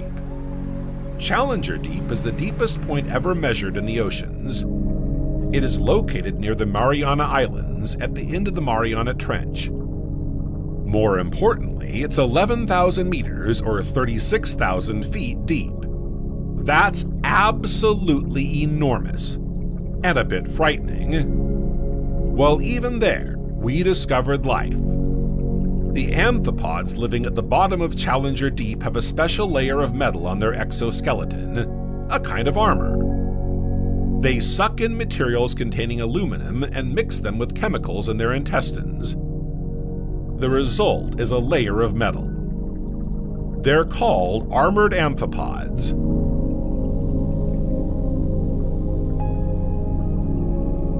In 2014, scientists discovered a sea slug at a depth of 8,143 meters, or 26,600 feet. It is said to have the capacity to withstand a pressure equivalent to 1,600 elephants standing on the roof of a small car. This animal, smaller than a hand, is covered by a thin layer of translucent skin, with no scales. Nor does it have a skeleton. It doesn't really resemble a slug, but rather a small fish with an elongated body. In fact, they're called slugfish. At this depth, their eyes are useless, and they use their mouths to pick up waves in the water and find their prey. Their teeth are the hardest part of their constitution, along with the bones of their inner ear. Somewhat like the blobfish, they are made of gelatinous material held together by pressure. They couldn't bear to come to the surface. Their bodies would melt.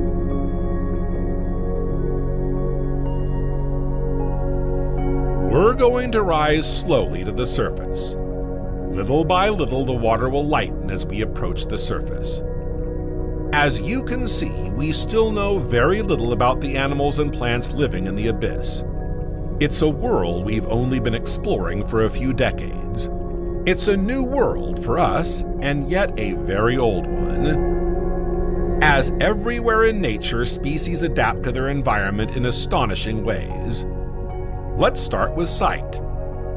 In the mesopelagic zone, fish eyes or pupils are often larger to catch the little light that still reaches them. However, beyond 1,000 meters or 3,300 feet, their eyes are very small, as they no longer serve any useful purpose. Other senses develop. Some organisms emit light to attract prey, but without being seen. This is bioluminescence. The lower you go, the more you have to adapt to the pressure. Organisms adapt by making their cell membranes more flexible with saturated fats. This prevents them from breaking. Beaked whales and sperm whales that venture far out but return to the surface adapt their dive time. They are able to store oxygen reserves in their blood and muscles. They slow down their oxygen consumption by slowing their heart rate. Finding food to survive is the most important mission for creatures of the abyss. You've seen with me some original hunting techniques made possible by the large mouths and elastic jaws of certain species. Basically, most creatures are small, even microscopic. The smaller we are, the smaller our needs. Once again, we see that nature is well crafted. She has so much to teach us. And let's not forget that we need her. The oceans are fascinating, but they are also essential to the planet's balance and our survival. Some researchers have been surprised to discover waste even in the Mariana Trench, and unfortunately, in the entrails of the abyss's inhabitants. Some species are victims of overfishing and on the verge of extinction.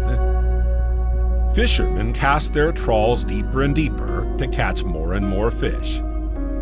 Yet we must respect and protect the wonderful creatures we have seen and those we are yet to discover. This journey has shown us that the world of the deep is captivating.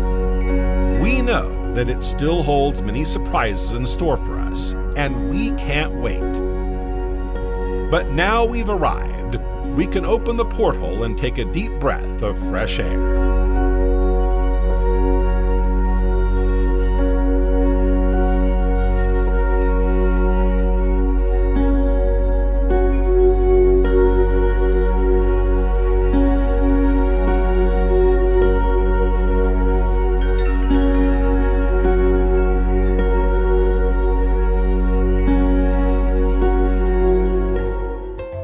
The oceans are vast, the seabed is different from one region to another, and the temperatures can vary from one to the other. It is undoubtedly this infinite variability that allowed the emergence of such a rich biodiversity. The marine fauna and flora are both amazing and quite extraordinary.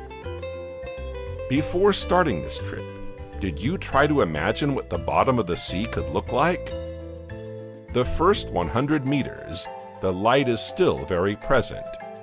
You can easily imagine the richness of the bottom and its spectacular beauty. You may even have in mind a magnificent coral reef. They are so emblematic of the beauty of our oceans that this is often the first thing we think of when we imagine a rich and lush marine nature. But when you go down a little further, nature changes. There is nothing like what you have experienced so far.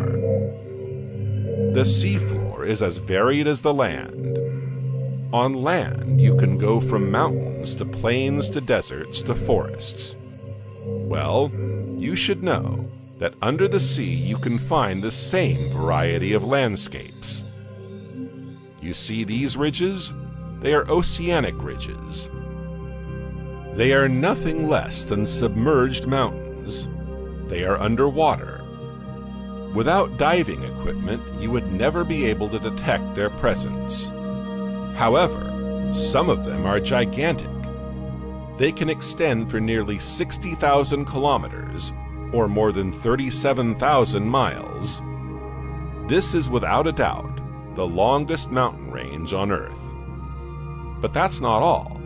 The oceans also have many volcanoes. There are about 1,600 active land volcanoes, but under the waves, there are nearly 20,000. When a tectonic plate passes under another, it allows the magma nestled several meters underground to make its way to the surface. Gushed then in the form of lava, gas or solid elements, all the heat and pressure stored in the bowels of the earth.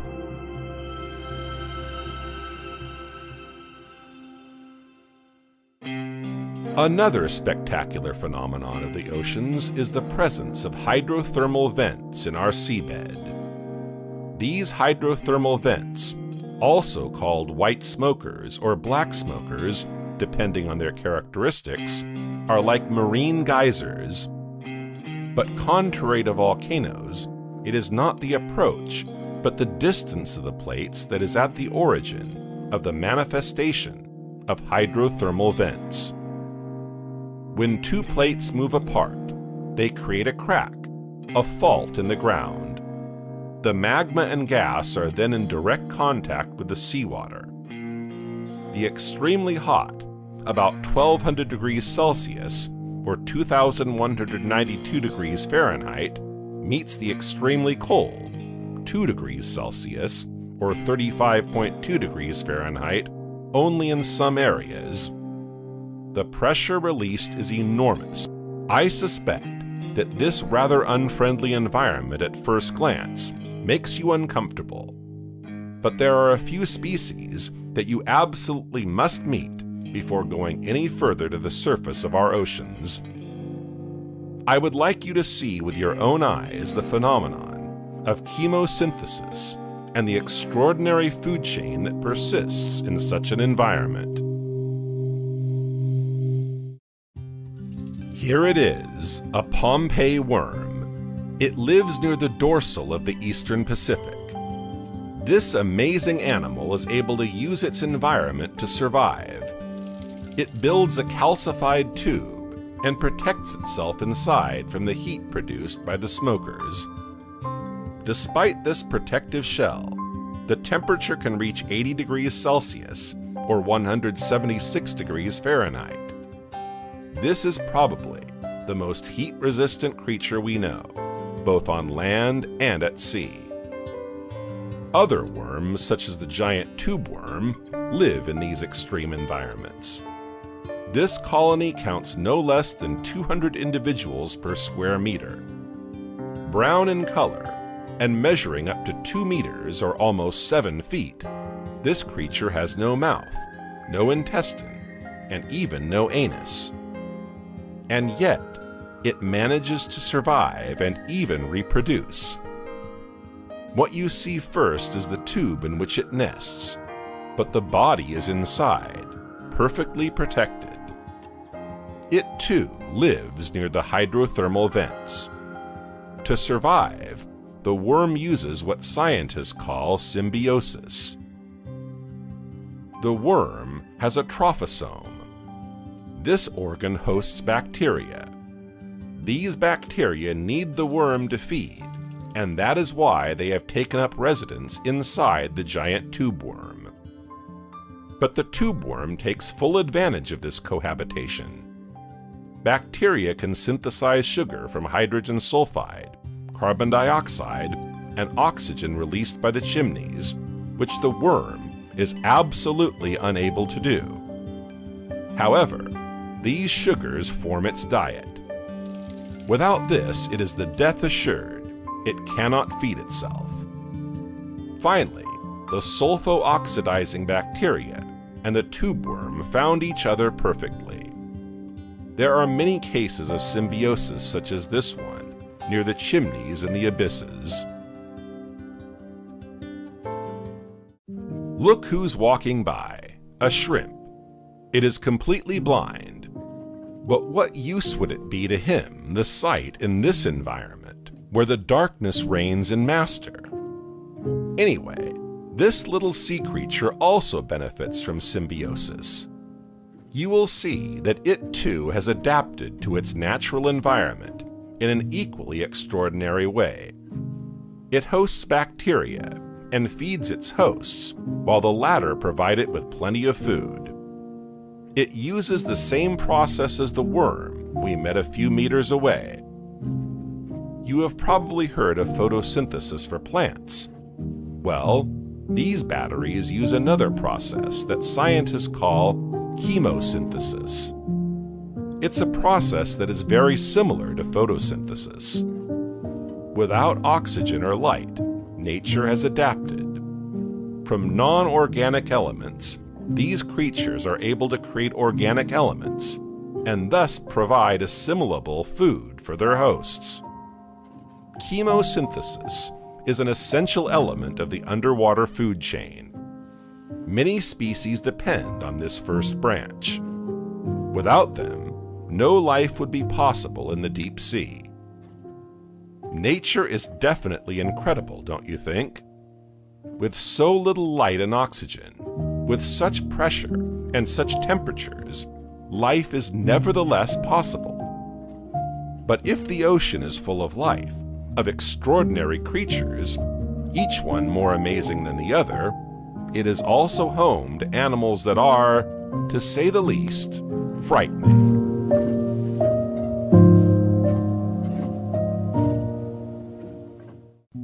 The ocean is one of the most beautiful places in the world, yes, but certainly not on the whole surface of the globe, at least not at any depth. There are species that are terribly frightening. Their appearance is so frightening that it will probably be difficult for you not to close your eyes for a few moments, just to let your mind accept the idea that such an animal could exist. I reassure you, though, that although their appearance is detestable, even abominable, these sea creatures are not necessarily dangerous. If it can reassure you, the majority of them live very deep in the water, so you won't run into them during a diving session soon. The deepest layer of the oceans is called the abyss. Located at a depth of several thousand meters, the temperature is very low, the light non-existent, and the water pressure excessive. It is therefore not surprising that creatures living in such an extreme environment have traded the aesthetic side of their physique for extraordinary abilities that are essential to their survival. Before descending into the abysses to delve into the bowels of the oceans, I invite you to find a fish that lives near our coasts. It is discreet and blends in with its environment. You will have to keep your eyes open if you want to see it. This species could very well be found in the Mediterranean Sea, but it also populates the west coast of the Atlantic Ocean in the United States. The uranoscope is a special fish. You don't notice it right away, but once your eye is drawn to those exorbitant eyes sticking out of the sand, surprise and fright are usually not far away. Look right under your feet. You see, this fish has eyes, gills, and even a mouth on top. Not very glamorous, is it? It buries itself in the sand with the help of its pectoral fins, and only lets its head protrude from the sand. This tactic allows him to deceive his preys and to have them by surprise. When you are not very athletic, you have to be strategic. His physique is not very attractive, to say the least, and is an asset to feed himself. As we have seen with many species so far, on land as well as in the sea, it is sometimes necessary to know how to adapt to survive.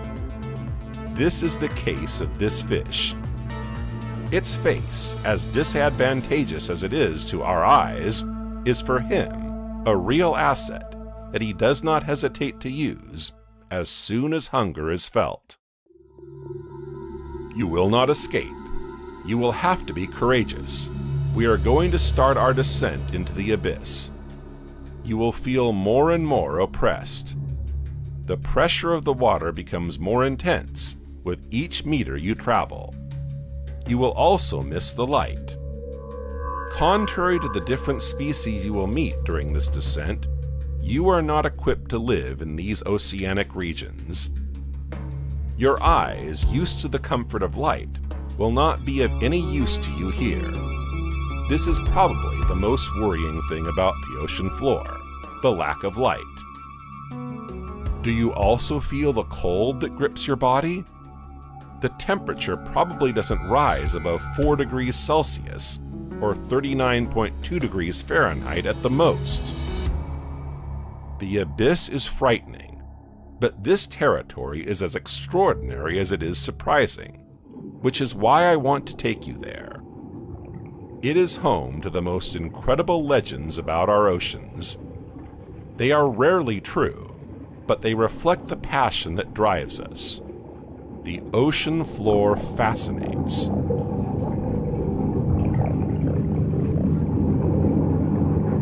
We are currently about 1,000 meters or 3,200 feet deep. Here is the first candidate of our list of the most frightening animals, the scaled dragon. It measures barely 16 centimeters or 6 inches, and yet its appearance could scare the bravest and most reckless among us. Elongated and black body, extensible jaw, disproportionate teeth, mobile barb, glassy eyes. Each part of the body is so abominable that the whole gives a frightening appearance. With its 16 centimeters, one could say that it is not so formidable as that. But think again. This deep-sea fish with oversized teeth can swallow prey at least as big as it is. Its jaw allows it an opening of 120 degrees. This is the rat-tailed grenadier. As you can imagine, its name leaves little room for doubt. The appearance of the rat-tailed grenadier is not the most adorable. It lives at a depth of between 600 and more than 2,600 meters below sea level, or between 1,900 feet and 6,500 feet. If its physique is clearly unattractive, one must believe that beauty is not an essential criterion of longevity, since it can live more than 60 years. Its slender body ends with a long, thin tail that reminds us of the rat we know. But if its terrible assets stopped there, it would still pass. Unfortunately, I'll let you get to the other side of this fish, so you can see it from the front. Its head is incredibly large and totally disproportionate to the rest of its body. Its eyes are exorbitant, and its outrageous mouth makes it one of the most frightening animals of the underwater world. Let's not linger. There are a few other species I'd like to show you.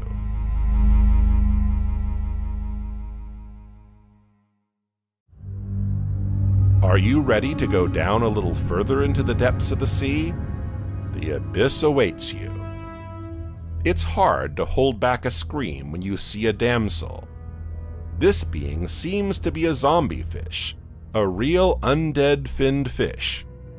Its appearance is similar to the eel we know, but its skin is so pale, almost transparent, that it is difficult at first sight to make the connection between these two distinct species.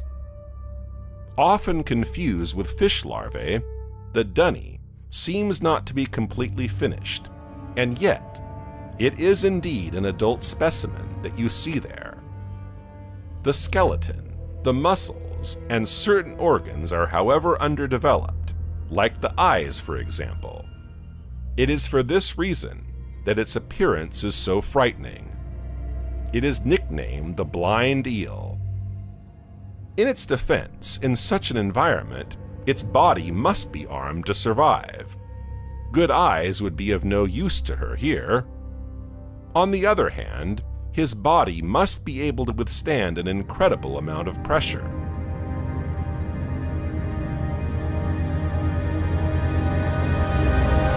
It's time for you to go up a bit, at least a few hundred meters. The temperature and the pressure of the water are becoming almost unbearable here, don't you think? Here is another fish that deserves to be mentioned for its particular physique. The big swallower lives up to its name and can swallow prey much bigger than him. Living in the North Atlantic, it can measure up to 25 centimeters or 10 inches for the most beautiful specimens. Its body is not very big, and it is not very big either. What is so strange about it? Look a little more closely. Do you see its huge mouth opening up? It's a veritable abyss all by itself. But that's not all. Now look under his belly. Do you notice this huge pocket? That's his stomach, no more and no less. It is particularly elastic, as you can see. It can hold a breakfast that is twice its size and 10 times its own weight. But gluttony is a bad habit. There is an old adage about not biting off more than you can chew. Unfortunately for him, his exceptional abilities sometimes make him make a fatal mistake. Knowing that he is capable of hunting large prey, he sometimes attacks fish that are too big for his stomach. Impossible then to digest it, he dies of the consequences of his last feast. Before ending with one of the most frightening fishes ever, I suggest you to meet a marine creature with less atrocious characteristics. The brittle star is much less charming than its cousin the starfish at first sight, and much stranger. Look at its body. We recognize a nice star shape in the center, but long limbs surround it. With her, everything seems to be in 5 copies. Equipped with 5 jaws, it is also provided with 5 long arms, which help it to move in water. They are very flexible and a real asset for this marine creature. It is at ease in its environment and moves quickly according to its desires. When it is in motion, it seems to offer a real aquatic ballet. It is time for you to meet the emblematic animal of the abyss, the abyssal anglerfish.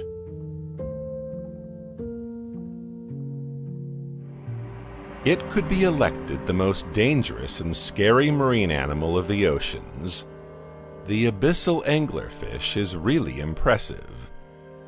To meet it, we will have to continue our dive into the depths, between 1,000 and 3,000 meters.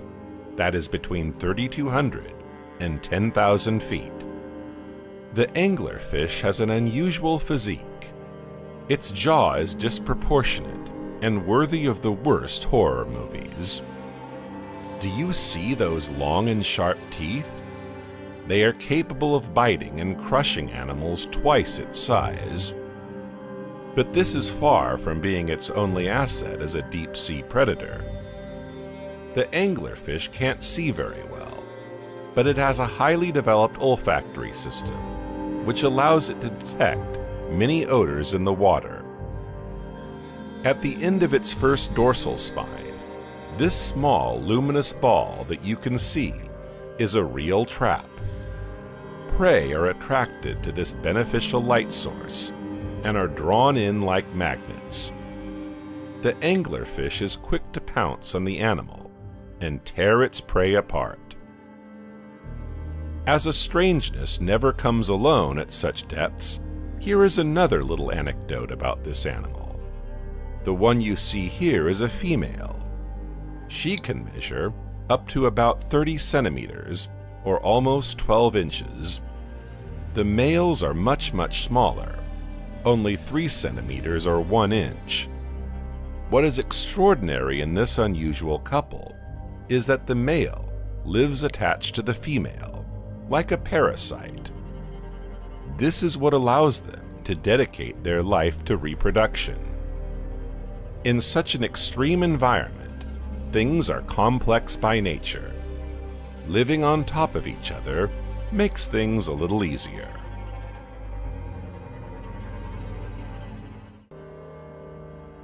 The creatures we have just seen are frankly not the cutest there is. We were far from the wonderful world of Nemo, it must be said. However, there is one thing that we must underline. They may have been ugly, but for the most part, they were harmless. This is not the case with the ones that are waiting for us now. If you were already horrified by what you have seen so far, what awaits you is just as impressive. We are here in the Indian waters of the globe, but beware, the colors and the richness of the ecosystem of the region should not put your vigilance to sleep. When you think of a snake, the first thought that comes to your mind is probably a land snake. However, our seas and oceans are also a favorite playground for marine reptiles. The sea snake populates our oceans, and believe me, it's not the friendliest. The sea snake is not a friendly little eel. Don't get too close to it if you don't want to taste its venom. It is not a picky eater and feeds mainly on mollusks, but if it feels threatened, it will not hesitate to stick out its tongue. Be aware that its venom is one of the most toxic and powerful in the world. It contains 10 times more venom than a land cobra. That makes you think. Muscular pain, blurred vision, spasms, hallucination, drowsiness. Nothing very appetizing on the menu after being bitten by one of these sea snake specimens.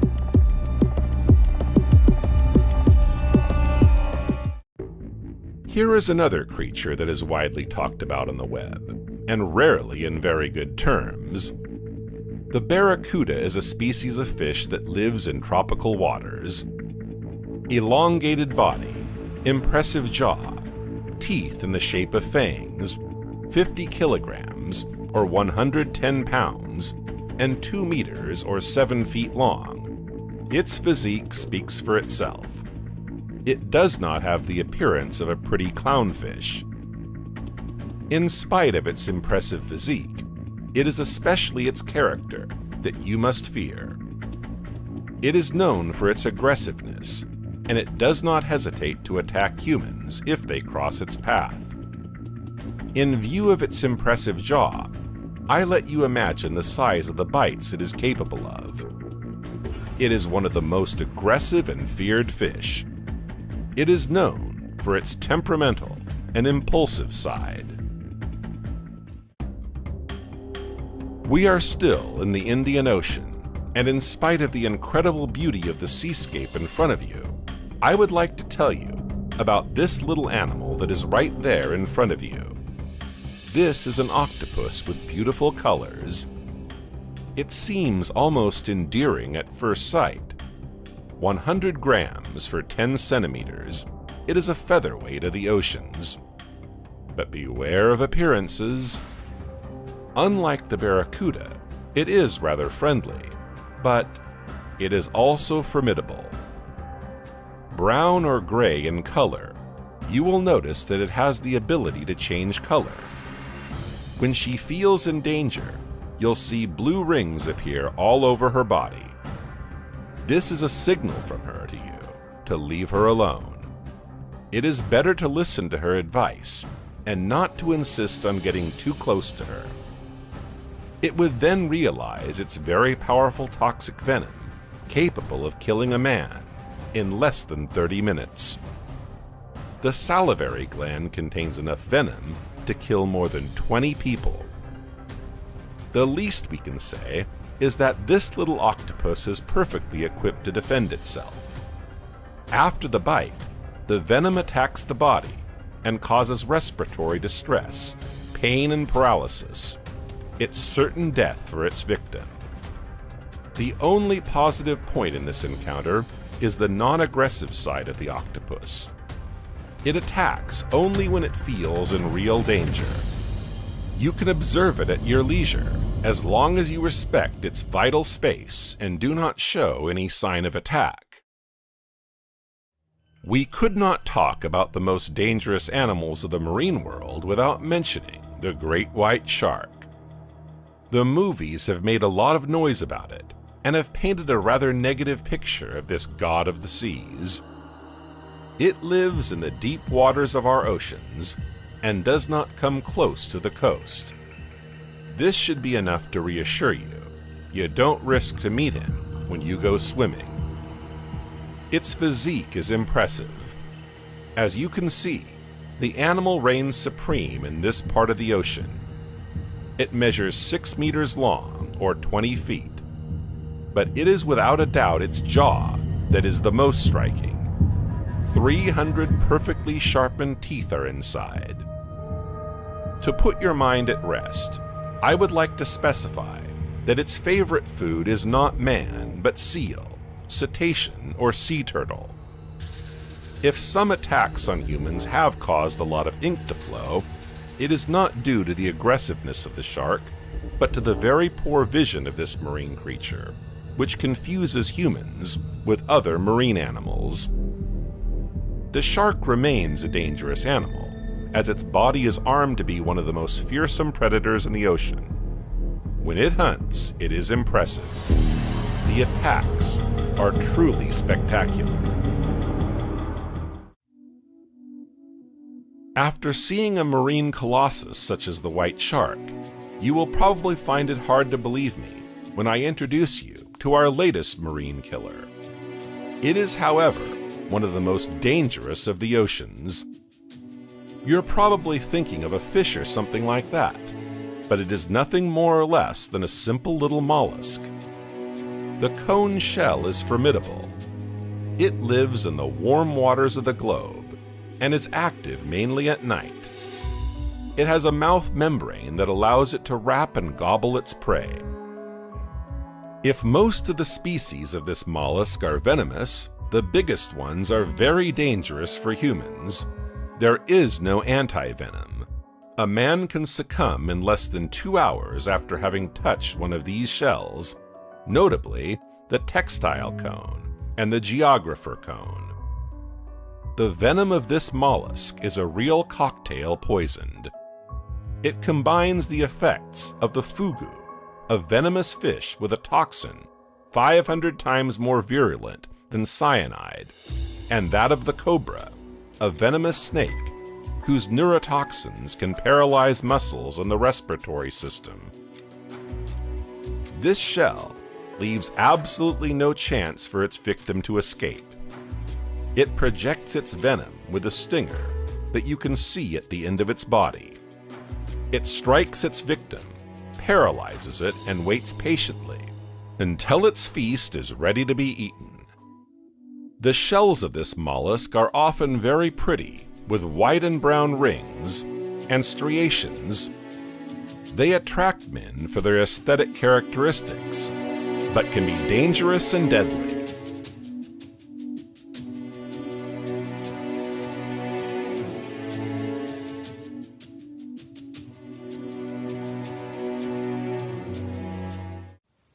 Now it's time for you to leave this scary world and see all the beautiful things the ocean has to offer.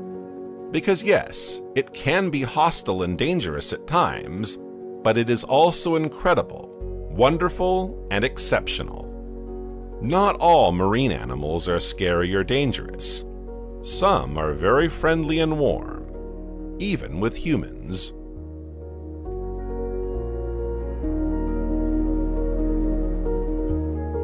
When you say the name shark, it is quite rare not to feel a little apprehensive. But don't let its name fool you. The whale shark is a friendly species, to say the least. This marine creature is indeed a shark. The whale shark is an impressive and rather charismatic fish.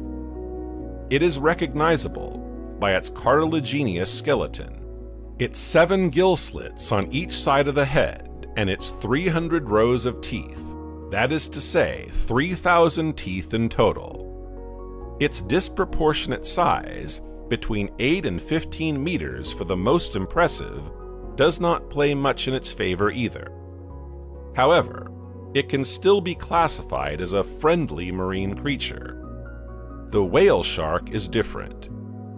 Indeed, this colossal fish does not hunt. It filters its food like the whales, hence its name. Its teeth are numerous, but they are very small. That is why they are only used to filter the future breakfast of the animal. These fish are very gentle and curious. They are, in spite of their 20 meters or 65-foot length and their 34 tons, rather friendly marine animals. You can swim alongside it without fear. And then, look at how majestic he is in the water. His movements are smooth and slow. It seems that he gives you time to admire him, to discover him, and to get to know him. Like many shark and whale species, they are very intelligent and generally curious beings. They are not aggressive and may come and swim beside you for a few moments before continuing on their way. This marine creature is, like the whale shark, one of the most imposing creatures in the marine world. But don't let its size fool you. It's a big teddy bear. The manatee has long been equated with mermaids. Historians believe that this misunderstanding is due to the animal's ability to stand upright in the water. As you can see, it has 2 webbed feet at the end of its body. This animal is very curious, and it is not uncommon for it to seek the company of humans. As you can see, you are as intriguing as they can be to you. Manatees may approach to quench their thirst for curiosity. They want to know what kind of strange fish you are. If they are known for their gentleness, it is because they are not equipped to defend themselves and prefer to flee rather than attack head-on. They are very large marine animals, but they are mostly exclusive herbivores. They do not hunt. In spite of their calm and friendly character, do not try to approach them. As any wild animal, the adults protect the young from predators. They could react badly if you invest a little too close to their territory. However, you can let them approach you without any fear. Like you, they are curious to discover more about the ocean. They wonder what you look like and come to meet you to find out. Let's continue our little underwater trip to meet another member of the shark family, the hammerhead shark. It was necessary to improve the image of these marine gods. The shark still has a very bad image with the general public, but it is important to re-inform people about the curious and gentle character of this very intelligent and peaceful animal. Indeed, its rather peculiar head does not play in its favor, but hammerhead shark attacks are very rare. Many divers enjoy a moment of sharing with these animals during their underwater investigation, and they all came back enchanted by their journey in the ocean. A hammerhead shark that does not want to be approached or wants to be left alone will show you signs of discomfort. If these signals are clear, they are not at all aggressive. It will, for example, have faster and jerky movements to let you know that it is no longer seeking contact. Like the whale shark, you can swim safely alongside it. It is curious by nature and will enjoy your company for a while. Then, when he has quenched his thirst for discovery, he will leave as quietly as he came. Moments like this are magical.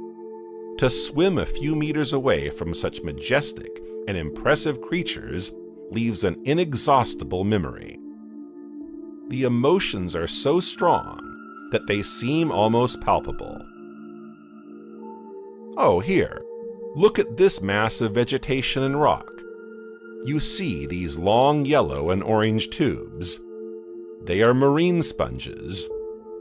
Further on in the blue tones and in the shape of a vase, it is another species of a marine sponge.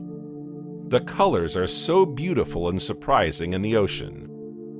These sponges are a bit special. Unable to move to feed themselves, sponges have developed a system of circulation and filtration to be able to catch their food. Their main predator is the starfish, even if some fish and sea turtles are also fond of them. After this little break in the middle of rocks and marine sponges, I would like to take you to meet another animal.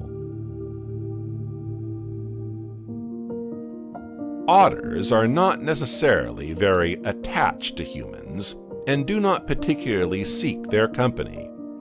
What makes them so charming is their cute faces, but also their jovial and playful character. Mothers are very gentle and protective of their young. Look at this young female, who lets herself be carried by the waves. She cradles her offspring on her belly.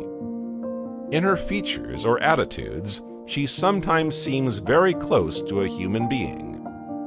This is probably why she is so endearing. Their dense and soft fur and their so particular face give them a pretty face. They are cute. They look like cuddly toys. But be careful all the same. In spite of its apparent tranquility, this young mother will not hesitate to bite to defend her young. This is a wild animal, and otters are very protective. If you respect their territory and a certain distance, they will never attack you without reason. The otter is not a threat to humans, but like any animal, you have to respect its nature and its needs. How about returning to the warm waters of the world? If they are heavenly, they are also full of incredible marine animals. We are here at the edge of Sri Lanka. We are going to meet an astonishing animal, both by its size and by its behavior.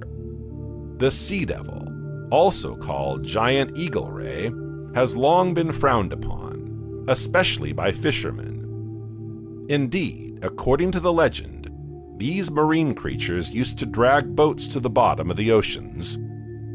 If this image still sticks to their fins, it is totally false. Their size is indeed very charismatic, up to 9 meters long. They can weigh nearly 2 tons, so they are real colossus of the sea. However, these animals are very friendly. First of all, you should know that unlike its cousins, the sea devil does not have a venomous tail. If these giant rays are rather playful and curious, they are also very intelligent. Some experiments conducted on this species have shown that they were able to recognize their reflection in a mirror. Curious by nature, they do not hesitate to approach men either. They can even initiate contact. As you can see, they are not aggressive. I invite you to follow me to discover the biggest marine animals in the world.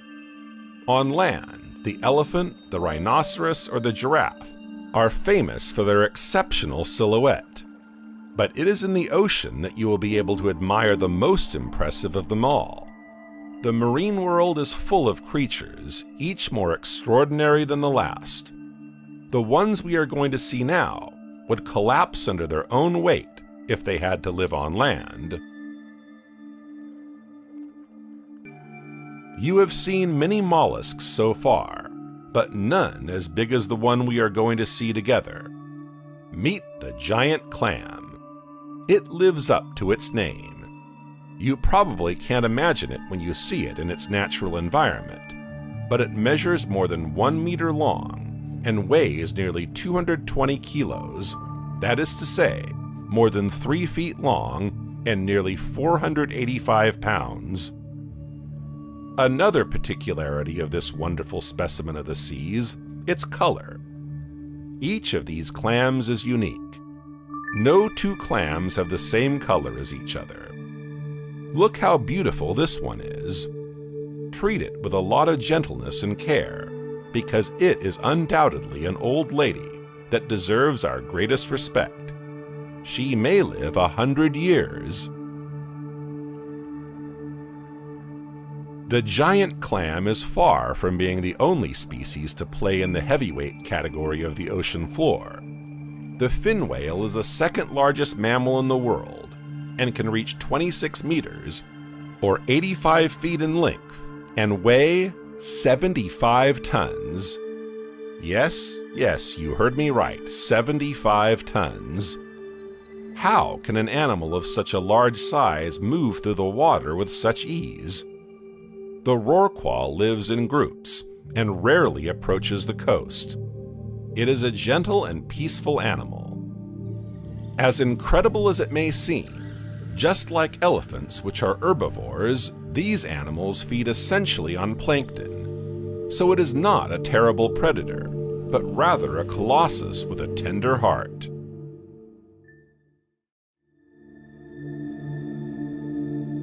I'd like to introduce you to another mother giant. This time it's a fish, but a colossal fish. The sunfish, also called mola mola, or mole in a more general way. Whatever name we give it, it is still a strange specimen of the ocean. It is very imposing, and its morphology is very particular. It has the shape of a flattened disc. It can weigh 27 tons, or 3 meters or 10 feet long, and 4 meters or 13 feet high, from fin to fin. It is very impressive, isn't it? But his physique should not scare you too much. You'll find out in a few moments he is not an aggressive or dangerous animal, quite the contrary. And then you see, it has not always been this gigantic size. The sunfish is tiny at birth, but by gaining 500 grams a day, this extraordinary fish is 60 million times bigger as an adult than when it was a young fish. Imagine if such growth occurred in humans. But this imposing morphology has more or less embarrassing consequences for him. It swims very slowly, and many skin parasites take advantage of it to nest on the mola mola. Some scientists have observed several dozen species on the same specimen. How does it live serenely with so many parasites? Well, I let you observe the behavior of this wonderful male. You will understand very quickly that this one is as friendly as clever. He does not hesitate to call for help to other species. Those little fish you see on the side of his belly, the cleaning wrasses, are a precious support. They feed on the small invertebrates that have taken up residence on our wonderful mole. This is what we could call a symbiotic relationship. Both help each other to survive. But when that is not enough, the sunfish pulls out another secret weapon. He calls on the seagulls and gulls. Look, that's what he's doing right now. He's flapping his fins on the surface of the water to attract the attention of these birds. Known for their ferocious appetite and greed, they are quick to intervene and feed on this young sunfish. If he approaches, don't be afraid. Of a curious nature, he will surely come to meet you. But he is not aggressive. He simply likes to discover and understand. It is another rorqual, also called whale, which proudly takes the first place of the podium, the blue whale. The largest specimens can reach 32 meters long, or more than 100 feet long, and weigh up to 200 tons. Fortunately for us, despite its absolutely incredible size, the blue whale is not aggressive. Quite the contrary. It is rather calm and peaceful. Its diet is limited to krill. They are often assimilated to shrimps and live in swarms of up to 30,000 individuals per cubic meter of water. The blue whale has made them its favorite food. It can ingest up to 4 tons of them per day. These giants of the sea live in the 4 corners of the world, but they are not always easy to observe. We are incredibly lucky to be able to observe this small group of blue whales. I'll let you enjoy this sweet show for a few more moments. Then I'll take you to meet other extraordinary creatures that inhabit our oceans. The beluga whale is probably the friendliest and gentlest of all marine mammals. According to scientists and oceanologists, it could even dethrone the dolphin from its first place. Indeed, contrary to the dolphin, which can sometimes attack another congener, this fact is much rarer in the beluga. And then, with its white color and its pretty face, it's hard not to fall in love with it and consider it a friend of the sea, isn't it? Belugas are very social animals, so much so that they can interact with other groups with ease and kindness. They expand their network, which sometimes leads to the formation of very large groups of belugas. What is also very special about them is their facial expressions. Just like humans, we can perceive certain emotions simply by observing their expressions. They are almost the only marine beings able to modify the shape of their lips. This can give sometimes very funny, or on the contrary, worried or sad features. Just like whales or dolphins, belugas emit sounds to communicate. Their forehead is perfectly equipped to perceive these subtle frequencies. It is nicknamed the canary of the sea. It is of course not because of its unusual size or its color, but because of its very particular song that this pretty nickname was given to it. Dolphins. Yes, we couldn't talk about the oceans and the most extraordinary marine creatures in the world without paying special attention to these wonderful princes of the sea. Dolphins are known for their curiosity and sympathy towards humans, but many other species of animals, including dogs, have managed to establish an extraordinary complicity with these animals. They are curious, playful, and even mischievous sometimes. They are also inventive, ingenious, and endowed with absolutely incredible cognitive abilities. Dolphins have always fascinated mankind through their intelligence and their extraordinary social skills. These marine mammals are very protective of their group members. This is even more the case when it is a pregnant female. She carries her young between 10 and 18 months, depending on the species of dolphins. The young female you see in the center of the group is a pregnant female. And if so many people are swimming beside her, it's for a good reason. In dolphins, the mother-to-be is very protected. All the females in the group form a kind of close guard. They each take great care of the young mother. But this solidarity, this group spirit, does not stop there. The female will also have a godmother. This godmother is an older female who will accompany her throughout her pregnancy and give her the benefit of her experience and protection. When the time comes, the mother-to-be and her sponsor will move away from the group. They will get closer to the shallow waters in order to facilitate the ascent to breathe, as well for the young mother as for the future baby to be born. The birth is a magical moment in the ocean, and we will be able to witness this exceptional event. Look, the baby finally comes out of its mother's belly. We can see the tail. It is indeed the tail that comes out first in dolphins, then the body, and finally the head and the vent. Nature does things well. One would think that, like for us humans, an exit through the head would be easier.